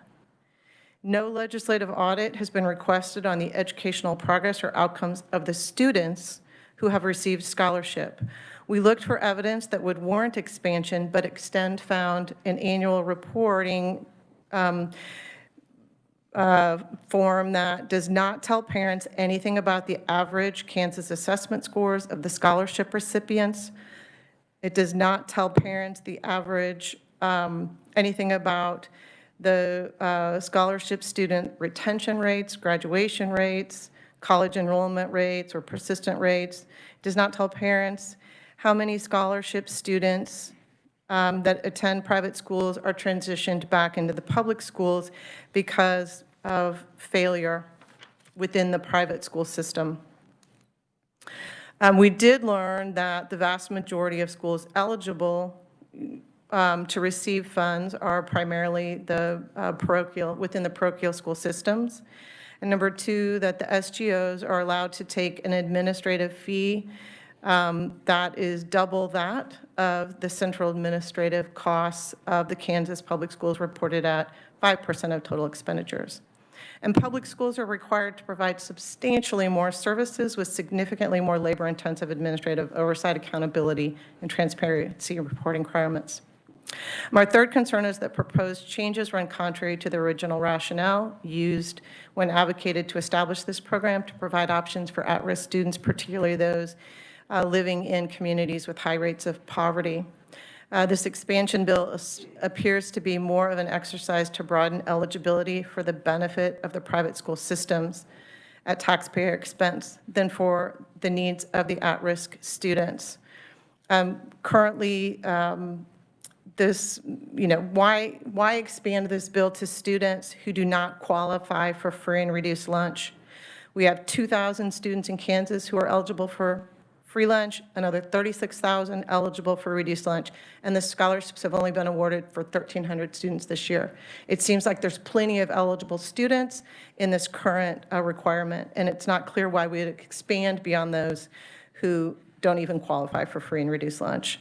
Why raise the cap from 10 to 20 million when only $4 million are being used at present? Why would you increase the tax subsidy to 100% when some state legislators argue that we don't have enough money to fully fund special education? Why expand to kind of this carve out of these different populations of folks, firefighters, military, foster care, when over the last couple of years, it seems particularly during COVID, the big concern among those families was the need for quality early childhood and childcare before and after school. I'll close with my fourth concern. Kansans should take note of the cautionary tales coming out of states with tax credit scholarship programs that have expanded well beyond Kansas and other voucher programs. I've provided links to some of those concerns. In particular, the disruption that's caused by many students who go to programs and aren't able to stay, or if we ever get to that point where we have pop-up schools through voucher programs, the loss in learning of those students who don't get the full benefit has been greater than you see in learning loss in COVID, greater than you see in learning loss of Katrina. It's very harmful for those students. Thank you for your service, and thank you for your consideration. All right, thank you, Mary. We're moving on to our next. We have Robert Hobart with the American Federation of Teachers. Welcome.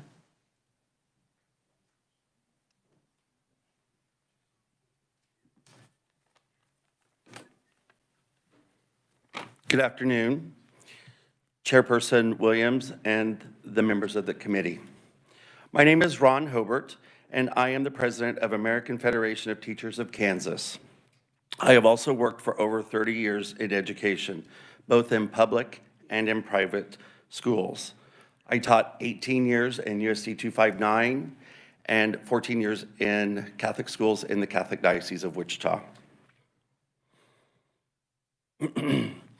I am here to testify as both a representative of thousands of public employees, parents, and Kansans that AFT Kansas serves as a dedicated and passionate teacher committed to providing our students with the best education possible. That is why I am testifying in opposition to this bill, HB 2048. You have my written testimony, and I'm just going to highlight a few of the things that I think are important. By increasing the income cap for vouchers and greatly expanding eligibility for those vouchers, this bill would result in dramatic increase to cost to the state and taxpayers. This has happened in states all across the country. For example, Indiana ran a $53 million deficit during the 2015-16 school year to fund a voucher program. In the city of Milwaukee, they had to raise their property taxes in 2011 and 2012 to ensure adequate funding for the city's schools because of their voucher programs. And in Arizona, where private school vouchers cost public approximately 75% more per student than public schools, taxpayers were on the hook for an increase of $62 million per year. And now, under Arizona's new universal school voucher program, the taxpayer cost is expected to reach $650 million. Private schools also do not provide the same rights and protections to students as public schools. As Kansas legislators, I'm sure you know that the voucher program was first created to evade racial integration orders following the decision of Brown versus the Board of Education. Private school vouchers also destroy rural communities. Almost half of all Kansas K-12 students live in rural communities. Some of you are from rural communities. In many ways, rural schools serve as the hub of the community identity. They are gathering places, and they are critical to the local economy as primary employer, provide healthcare services for children and adults, provide food pantries, breakfast and lunch programs, and offer night classes, and are also a major community hub. For these reasons, and from my own personal experience teaching in both public and private schools, the expansion of this voucher system as proposed in HB 2048 is absolutely wrong for Kansas. It's wrong for our students, it's wrong for our taxpayers, it's wrong for our communities.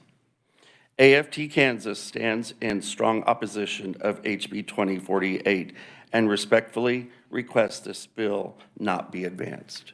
Thank you for your time. All right, thank you. Next, we have Leah Fleiter from KASB. Welcome. Thank you again, Madam Chair, members of the committee. Because many of you are new to the committee and new to the legislature, I'm going to briefly share some information about KASB. We've served the locally elected school boards in Kansas since 1917. Many of our staff have deep connections to the public schools in our communities. In fact, I served 8 years on the Manhattan-Ogden Board of Education, and Manhattan is the town where my husband and I have raised our family for nearly 30 years. You've probably seen the KSB advocacy staff, me, Scott, and John, here in committee every day. Please don't hesitate to let me know if we can answer any of your questions about Kansas Public Schools or put you in touch with your local school board for accurate, up-to-date information. KSB and me personally are honored to represent the public schools that are the pride and often the lifeblood of our communities. With graduation rates at an all-time high, including for low-income and special education students, we believe Kansas teachers and students deserve high praise and the legislature's support for their hard work over the past very difficult few years. Vouchers will only turn back that hard-won progress. In Kansas public schools, low-income elementary students are learning to write computer code so they can be prepared to enter the state's workforce. Vouchers will deny them the resources they need. In Kansas public schools, low-income middle school students are learning the writing, speaking, and technical skills they need to start a family business or succeed in post-secondary education. Vouchers will deny those students the resources they need. In Kansas public schools, low-income high school students are earning an industry credential that will allow them to start a high-paying, in-demand job the day after they graduate. Vouchers will deny those students the resources they need to help address critical job vacancies in Kansas.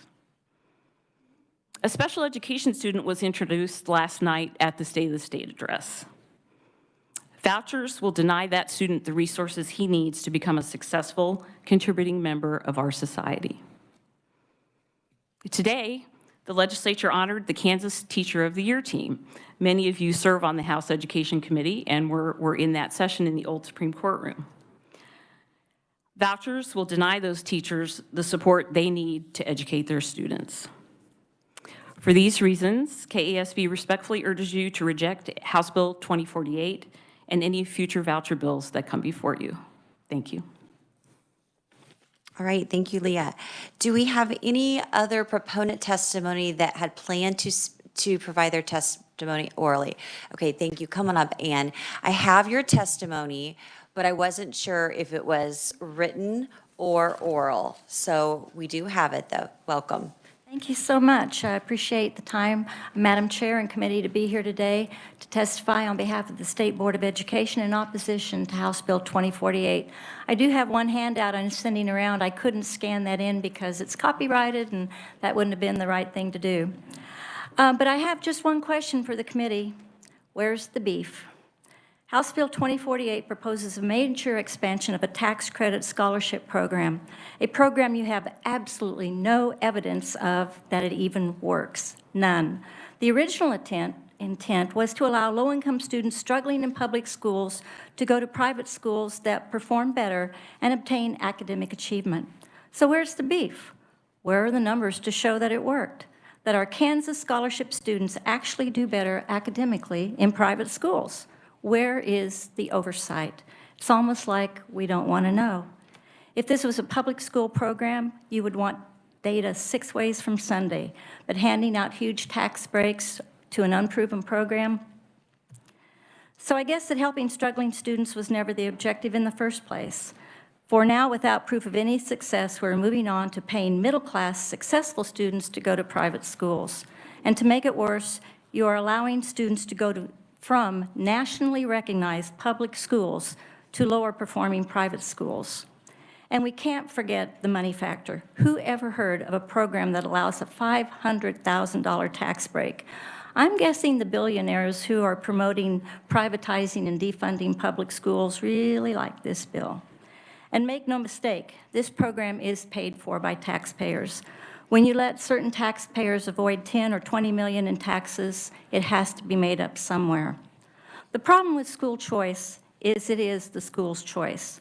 As the example from my testimony shows, one of your qualifying schools wants 2 years assessment scores and 2 years grades, and then wants to do additional testing to make sure they're already successful. And no emotional or developmental issues are allowed. They exclude the very students that this program was designed to help. There is no way Kansas parents and taxpayers want to spend their tax dollars to send middle-class students to private schools. And now that you're considering expanding it to high school, we might as well call it the Private School Athletic Scholarship Program. Kansans want strong public schools, and they want to give every kid a chance, not just some kids. Education's a team sport, and we all do better when we all do better. Pitting public versus private schools is a losing game because it is not a level playing field. And that's what this handout is all about. This is just a sample of what's been added to the plate of public schools the last 100 years. And when private schools are willing to step up and do some or all of this, maybe we have something to talk about. But that's not where they are. Until then, we should not even think about expanding the program. I've been accrediting public and private schools for the last 25 years, and I can tell you most private schools do a good job of educating kids, but they don't do the same job that public schools do.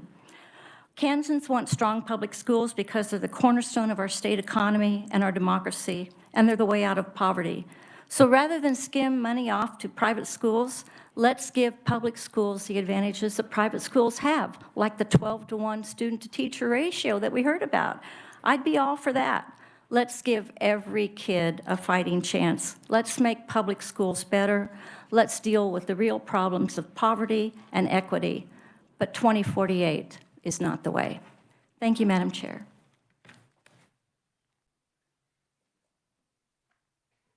Did you have testimony? Okay, yes, come on up. And you are representing, I should know. Thank you, Madam Chair. My name is Jim Carlskin. I'm representing United School Administrators of Kansas, and I'm here to oppose 2048.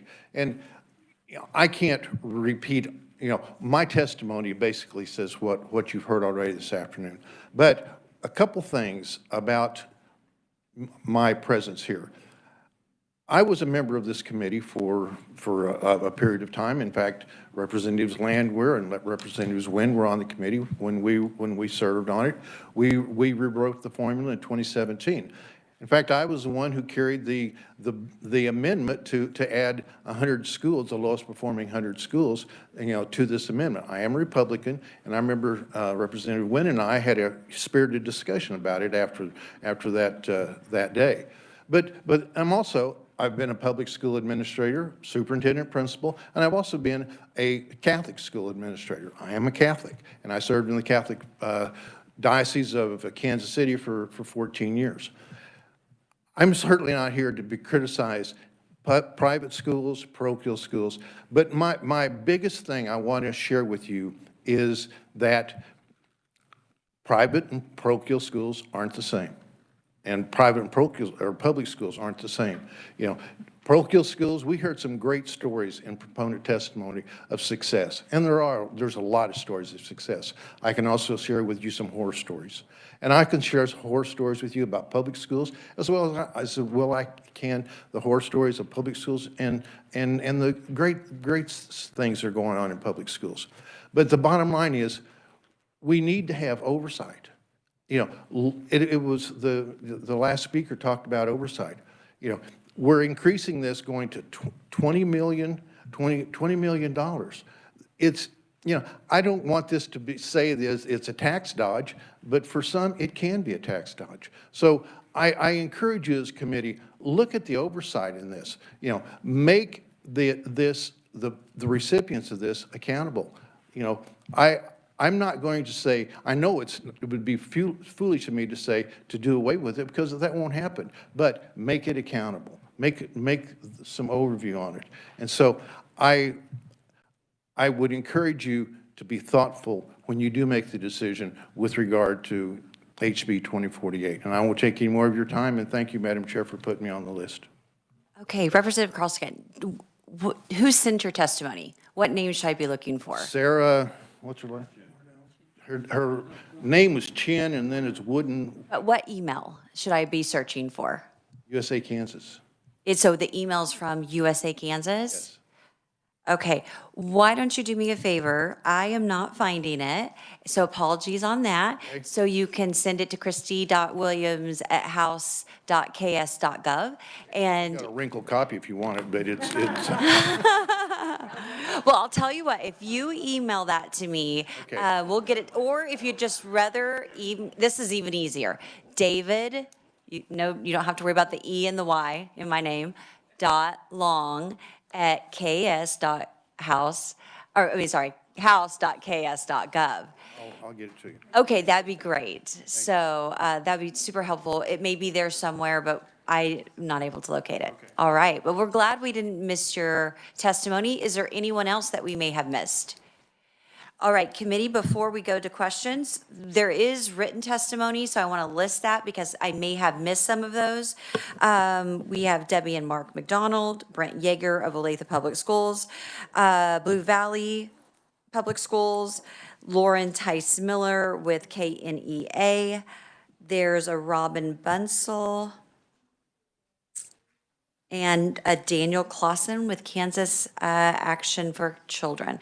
Did I miss anyone? Okay, great. Committee, I will go ahead and open it up for questions for any of the conferees. Representative Johnson? Thank you, Madam Chair. KS, School Board Association, please. I'm a former school board member, and so I appreciate what you do, but I have a question. You used the term vouchers numerous times in your comment. Looking back through the House bill, I don't see that term used at all. What I see is the term scholarship. Why did you refer to it as vouchers? Because it operates in the same way as a voucher. It skims off public tax money and funnels it to private schools. So you can call it a tuition tax credit scholarship, you can call it an education savings account, you can call it a voucher. They all operate in the same way as a voucher. Well, real quick, I looked up scholarship, a grant or payment made to support a student's education. Clearly our wording for that is there, but I don't find anything like that under the term voucher. And one thing I always taught my students is look at the term, see what the base meaning is. So if we mislabel it, that provides incorrect information to the public, and I would be opposed to that. Thank you, Madam Chair. Representative Poskin. I do have a question, a follow-up to the good representatives. Would it be constitutional for the state to give the money directly to private and religious schools? Under the Kansas. I believe I know that. you're not a scholar. Right, I'm not a scholar, and as I like to say, I'm not an attorney, and I didn't stay at a Holiday Inn Express last night either.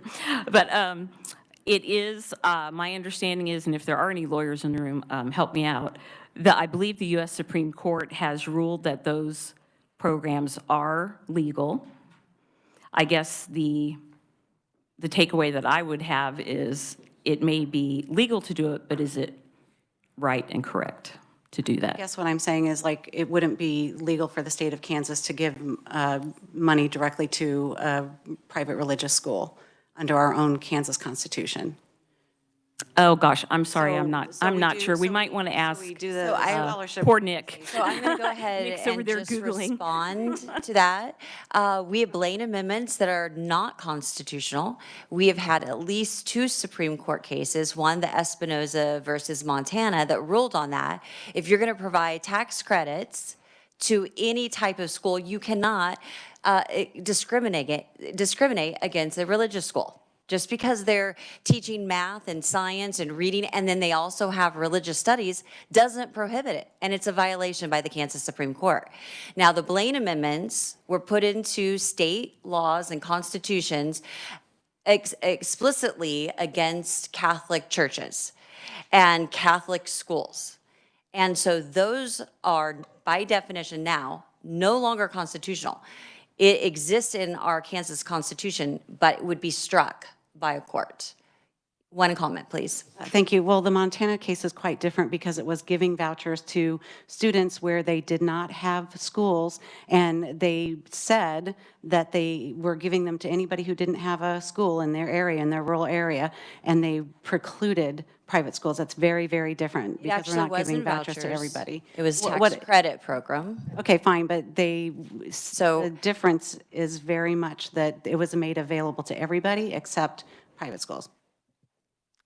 And I would just say, to be fair, in this committee, when we talk about acronyms and districts and terminology, we try very hard to move with the changing terminology that school districts use, whether it's LEAs or any of the 100+ acronyms that are thrown out and changed every time rules and regs comes around.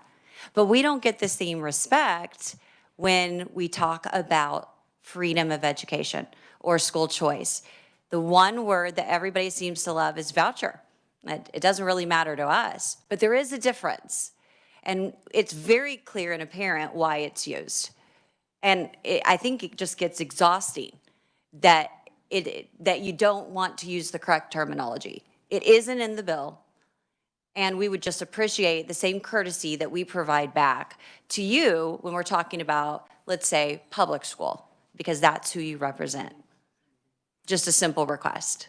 Thank you. I'll take that under advisement. I'll have to admit it's exhausting to oppose tax credit scholarships every single session. So I will take that under advisement, and I appreciate and that. I guess when I see people like Birdie and Dina, and I see the wonderful things that happen, and I know that we spend $9 billion on public funds in Kansas, all taxing authorities, $9 billion. And yet we have low-income students in Kansas, our at-risk students, that are at 80% are not proficient. That's a concern. So providing alternatives so that kids can succeed is a great thing. I'm sorry you disagree. I don't disagree. I thought Bertie and Dina did a great job, and frankly, I was so glad I didn't have to come behind them because they were so articulate, and also Dina is so tall, and it would continue my continuing struggle with always following a very tall conferee, and then I have to crank the mic down. I thought they did a wonderful job, and they've had some wonderful opportunities. I didn't see or hear any opportunities that aren't also offered in Kansas public schools, and so I appreciated that, but I didn't see anything that wasn't also offered in public schools. I would like to note that the State Department just released our graduation rates, and special education and low-income students have the highest graduation rates they've ever had. So I don't know if you were here when we went over that, and I'm going to be very super brief because this is not a question, because we do need to move on. But we also received information that had the graduation rates right next to their state assessments, right next to their career and college ready. And they didn't match up. So if you were in the lowest level, number one, you also had a very low chance of career and college readiness, per KSDE's own formula for computing that. But your graduation rate in that same category was 81%. So what you might be hearing from those that have continued concerns are that graduation rates are subjective. It doesn't necessarily mean that a student is college and career ready. It doesn't necessarily mean that they can read and write and do math at grade level. So please take that in consideration. We're going to move to the questions next. I'm responding to one of your comments. I wonder if graduation rates in other school systems would also be considered subjective. But let's see if somebody would like to ask you that. Representative Estes. I hope I wrote my notes correctly, and I believe my question is for Mary Sinclair. Mary, I recall you saying something along the line of proof that this is a bad system is that when someone leaves one of the private schools that they use the scholarship for. Am I remembering correctly? Yeah, I was referring to a superintendent from one of the dioceses in Kansas a couple of sessions ago talking about how when students don't perform, they're transitioned out because they don't meet the academic standards of the private school, which is not something that public schools do. And you also expressed concern about quality control. Oversight of the public dollars in the private, I phrased it a different way, private yeah. school system and the reporting requirements. Okay, yes. I think we're thinking along the similar lines. So a child who's assigned to a certain school is done by address, correct? In the regular public, when you go through a regular public school enrollment. So the way the public school finance formula is written is that there's an opportunity for every child to go to school in their neighborhood, and then the way those schools are organized are through, right, you have kind of your neighborhood. So you go by your address. Right, you have your boundaries within those school systems, yes. So if someone's unhappy with their tax credit scholarship, they get to move. It's very, to go to, back to a public school, they can try another private school. Moving around the system then becomes easier. Is it as easy for someone to move from one public school to another or to a private school if you're not in the tax credit scholarship program? So I have two kind of responses for that. One, I believe that all but about 9 school districts in Kansas have open enrollment policies that were developed by the local school boards. So my understanding is that almost every school board in Kansas has an open enrollment policy that would allow, that has, you know, direction for how to respond to out-of-school students replying. The other part that Kansas PTA has been advocating for, well, since the establishment of the program, but is adequate funding for public education regardless of zip code. And this school year, the 2022-23 school year, is the first school year that general education has been fully funded to that full level of adequacy in over a decade. And so if we think about providing quality experiences for every child, particularly in low-income communities, this is the first year that any of those communities have received adequate full funding. I know it's been phased in over multiple years, but this is the first year that it's returned to that kind of Montoy level. And so that, in my mind, and I can't tell you like how much of a difference that has made restoring funding in public education. It has allowed schools and communities to provide resources to put in place. We're not getting an answer to the actual question. Oh, I'm sorry, that was. Okay, because my question, you got passionate, and I admire your passion, so no offense, but. I think it's very much part of the, with respect, very much part of the answer. So you mentioned the open enrollment, and I think you're referring to the bill we passed last year, and it's based on the, if you're talking about in another district, it's based on their receiving ability, but if you mean inside a district, it's very difficult sometimes for families to move because capacity does come into a play. So I think it's, if a family is unhappy with the school district or where they use their scholarship, they have easier remedies available to them than families who are not in the program. And I did, you guys mentioned oversight. I did take a quick look, and it just compared 8th grade math from 259, which is where most of Holy Savior students come from, and urban prep, which is most of theirs. I'm familiar with both schools, and they don't, they service kids from the original scholarship program, so a lot of their kids are high risk. Would it surprise you to know that when it comes to 8th grade being on level in math, and some of us see what's on grade level a little bit differently. So today I'm counting level 2, 3, and 4's grade level. Only 31.7% of 259's kids are on grade level, whereas you get a higher number at Holy Savior. It's not where we want it to be, but it is higher. I can see why a parent would say, let me at least go there. They're at 45.2% on grade level, and urban preps are 65.79% on grade level. Does that surprise you? Well, so no, in part because, as Mr. Davis referred to, that in their programs, for example, they don't accept students who might be 3 or 4 or 5 grade levels below because they don't have the resources to meet those needs. So I would expect that those students might be different. And as a parent, when I'm looking for oversight, I kind of want to know, not of the school, but of the students receiving the scholarship. The scholarship students, how are they doing compared to similar students in the public school? Because they're different populations that you identify. And actually, the independent school is a very different population than urban prep and Holy Savior, and that's why I picked those two. They're more similar to the rest of 259, but they have different outcomes. Thank you. Thank you. Quick, I think West Urban Preparatory, I think it's all minority students. And so take that into consideration. Representative Landwehr, and then we're to Representative Hill. 2 years ago when I was out there, they did have 2 white students, just so you know that. Terrell, I'm going to call you up on something. Is what she just stated about what you just said about the kids that you don't accept, was that accurate? I didn't get fully the statement that was made. I'm sorry, somebody was in my ear. Would you like to repeat what you just said about? I really value the work you do, so don't take this other way.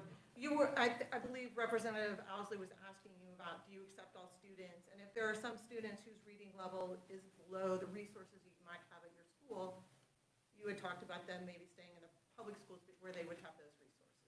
Correct. I mean, a prime example is in our lower school, we have, not lower school, in our district, we have about 35 kids who are diagnosed with dyslexia, who come from different learning centers around our city, who come to our school, and we accept those kids.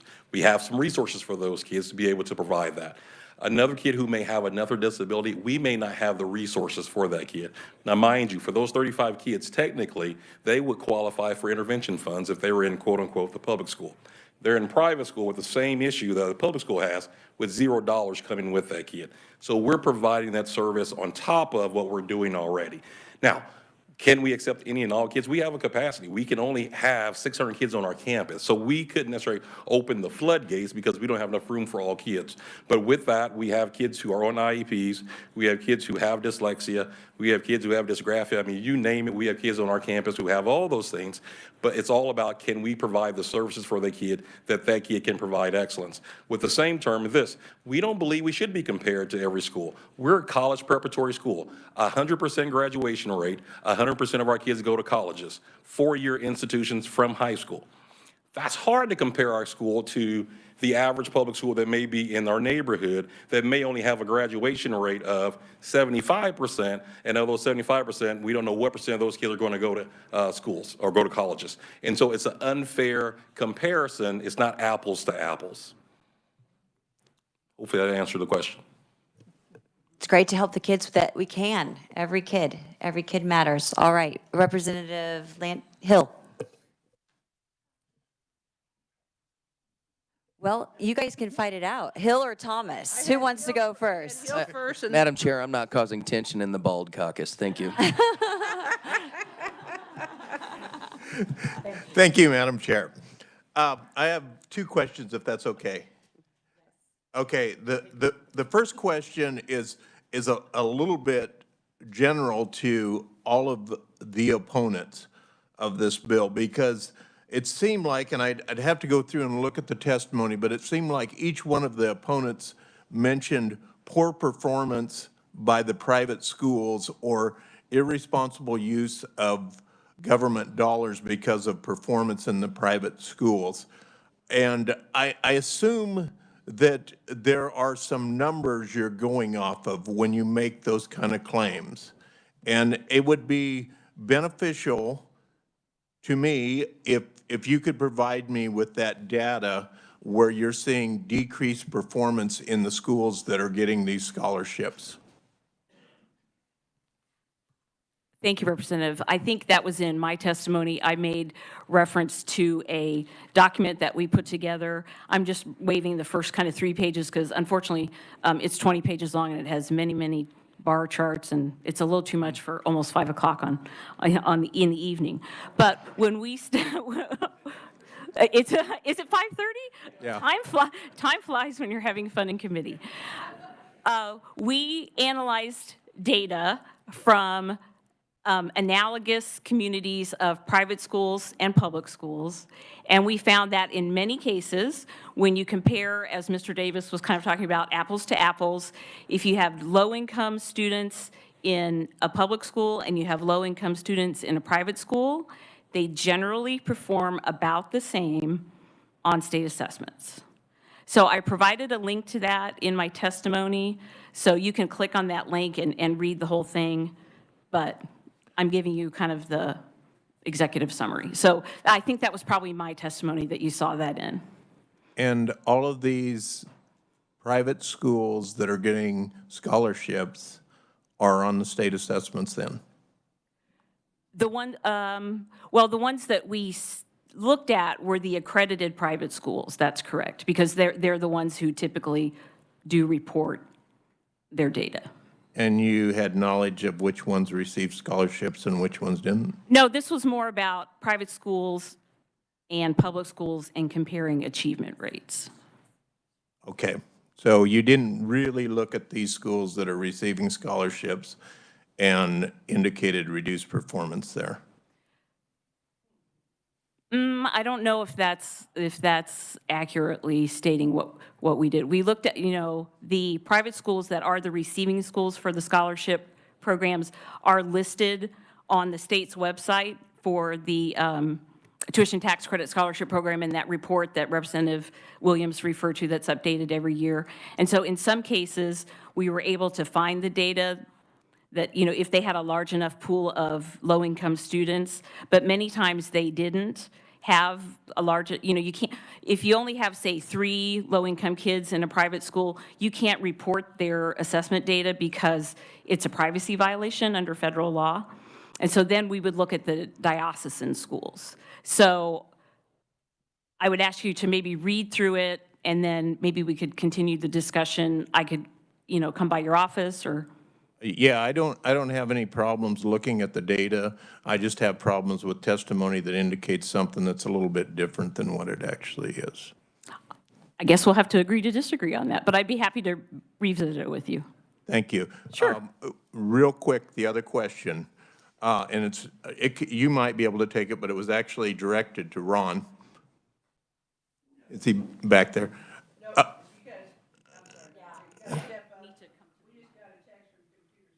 That we're not able to hear the voices. Yeah, I almost stepped in there before, but thought it was going to be quicker. Come on up, Ron. Hey, Ron, thank you. I appreciate your testimony and your service to children. But when you were going through that, I was a little bit confused because, you know, when I'm out in the public, I don't really know who's been educated in a public school and who's been educated in a private school. I just know whether kids have been educated. Okay. Okay? So as a legislator sitting here, my concern is whether kids are educated or not statewide, regardless of what their educational experience is. Okay? And you made some statements that indicated that we were irresponsible with the use of government funds, that it was going to cost us millions of dollars. And I did a little bit of quick and dirty math here from what the private school people said, the proponents. It seemed like they indicated about $6,000 to educate a child. And the public school spends about $20,000 to educate a child. Hang on just a second. I multiplied that difference by 1,300 children.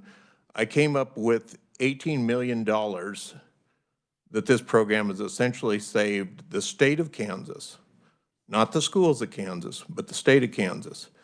To me, that's hard to understand how that's bankrupting our state. Could you explain that to me? Well, in my opinion, and I'm just a teacher, I've been a teacher for many years. In my opinion, we need to seriously look at how the Catholic schools are funded or the private schools are funded compared to, those are apples to oranges. So, you know, public schools are funded obviously by state funds, but those private school funds are from, in my experience years ago when I taught in a Catholic school, was all on stewardship. So if you donated or you did your tithing, then your children could go to school at a Catholic school. Yes, you had to pay when I was at Carroll, we had to pay tuition. That was before stewardship. But you still paid your book fees and things like that, just like in public school. So I think you have to look at the question of how those schools, private schools, are funded compared to our schools, which are based off tax dollars.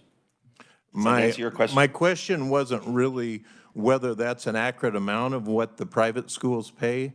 My question is how it's an irresponsible use of government dollars when we get kids educated for $18 million less.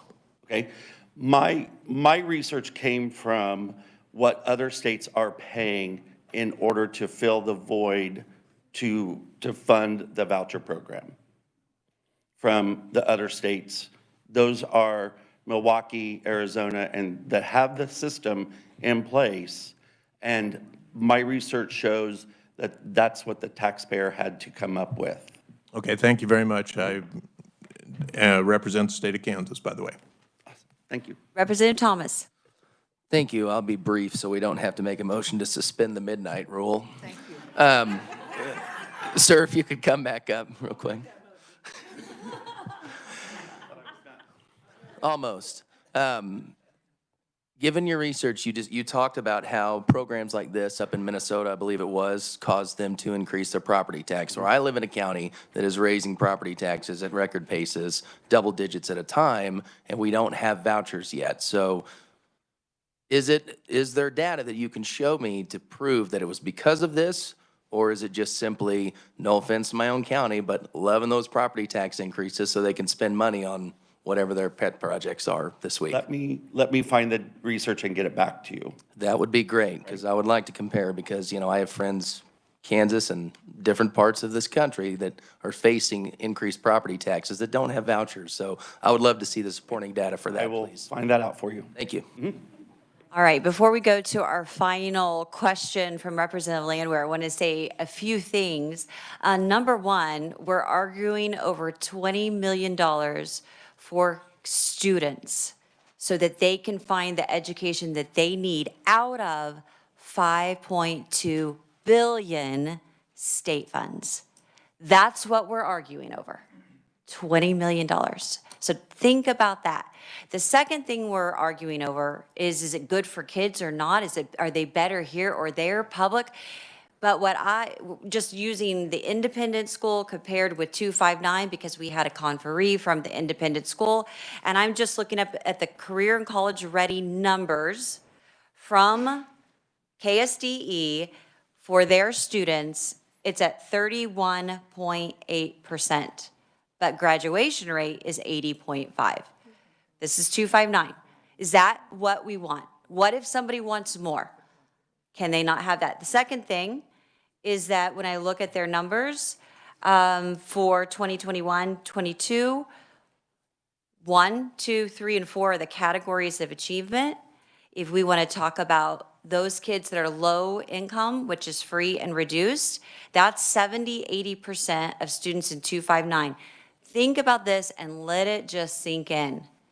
Of those students, 55%, over half in math, and over half in ELA. Actually, it's more than that, 61.35 in math, and 57.46 in ELA, English Language Arts, are in the lowest category. They are below grade level. That means whatever the free and reduced lunch ratio in Wichita, 259 is, if it's 70% or 80%, it's in that range. We're saying that out of that population, the majority of their kids can't even read or write or do math at grade level. And so we are having this discussion today about tax credits for kids. That's $20 million, and it's amazing to me that we wouldn't all be for this tax credits. A little bit of free-for-all from the chair. Representative Landwehr, you get the last set of questions, and then we'll adjourn so everybody can leave.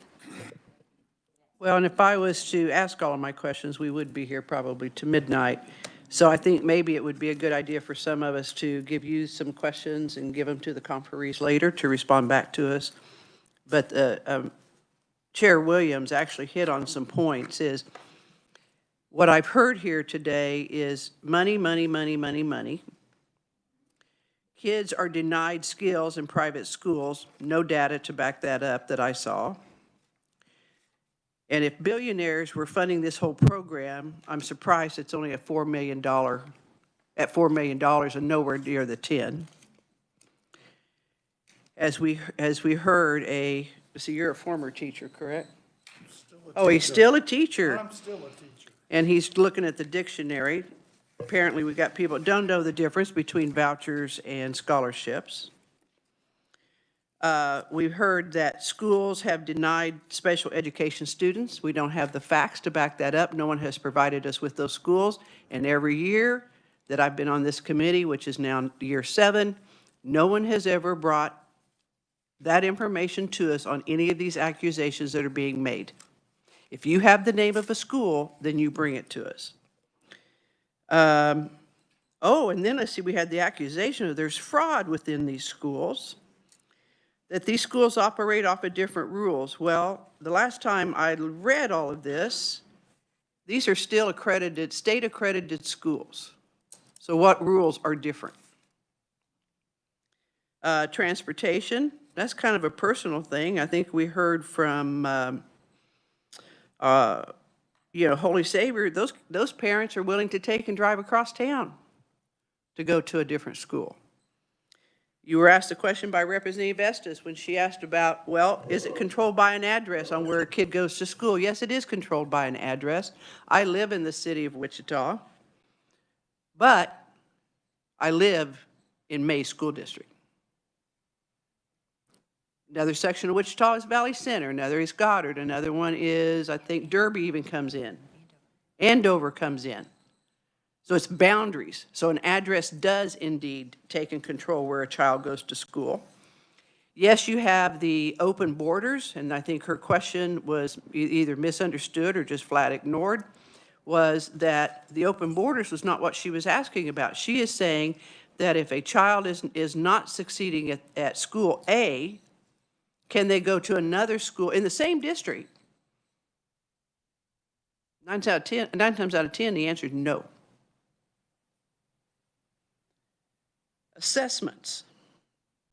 Well, we heard that, yeah, the assessments aren't the same. Well, again, accredited schools and assessments are the same.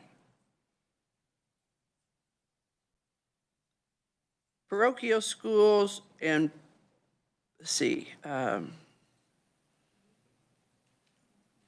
lot of talk about the parochial schools, and I think that, I don't know, that piece bothers me. We heard from one of our state board members, and Ann, you brought this nice little sheet here, and you talked about, well, look at all these requirements that are on here. Where does the State Board of Education require elevator and escalator safety instruction? No, stand up to the mic, please. That would not be the purview of the State Board of Education. It would be another state agency. Those are not all required by the State Board of Education, but by a variety of governmental entities. Okay, then let me ask you, how about this one? Which state agency is requiring that you monitor body mass index evaluation, obesity monitoring on our students? What this is a list of things that have been required across the nation of public schools over the last 100 years. It's not a Kansas-specific list, designed to give you an idea of the burden that's been laid at the feet of public schools. No, you're probably going to find several things in there that aren't specifically required in Kansas, but you could probably extend that list by about this much, just over what the Kansas legislature's added in the last 10 years. Too. So it works both ways. It's just to give you an idea of the burden. Okay, but that's not what you said when you handed this to, that this was across the nation. The other thing is, if they're state accredited, they're following the rules of Kansas, correct? Depends on what you're talking about. Accreditation means we take a look to make sure that they follow our KISA guidelines, but we allow them to do things that other public schools don't get to do. For example, Christian education. What's wrong with that? There's nothing wrong with it. Okay, so like I said, it's an added class, so there's nothing wrong with that. Give me another. Nobody said anything was wrong with that. What I said was it can be exclusive. For example, the school that the young lady goes to, one of them, the family has to come in and have an interview and show that they're an active Christian family, active in a local church. And if they're not, they don't get to go there. And they do exclude special education students. So, they don't have to follow all the rules that public schools do. We have to take every kid, whether they're broken, bruised, battered, unloved, unfed, unwashed, unwanted, and try to turn them into world-class students. And that's not the same goal of private schools. They have a niche market they serve often very well. But it is a niche market not designed to educate the public at large. Well, I think when you have a school, and I didn't ask the principal from Holy Savior this year, but last time I checked, I want to say you're about 90% free lunch, reduced lunch? Huh? I'm sorry. Close to 90% free and reduced lunch. So I think they're serving some really high poverty children. And that would be a very unique situation in most of our private schools. We can look at that if you want to see the demographics. Well, I think if and it's not, this isn't on just you, Ann, and if you want to sit down, go right ahead at this time. Thanks so much. If anything. conferees are going to appear before this committee and make accusations, that schools are doing, private schools are doing this, private schools are doing that, private schools are exempting this, private, then you come in and you provide us names. You give us facts. Don't give us hypotheticals. Don't give us we think, we've heard. Give us facts. Because if that's the case, we're happy to take and address that. And I think the Madam Chair just pointed out here a little bit ago that graduation and college ready is not the same.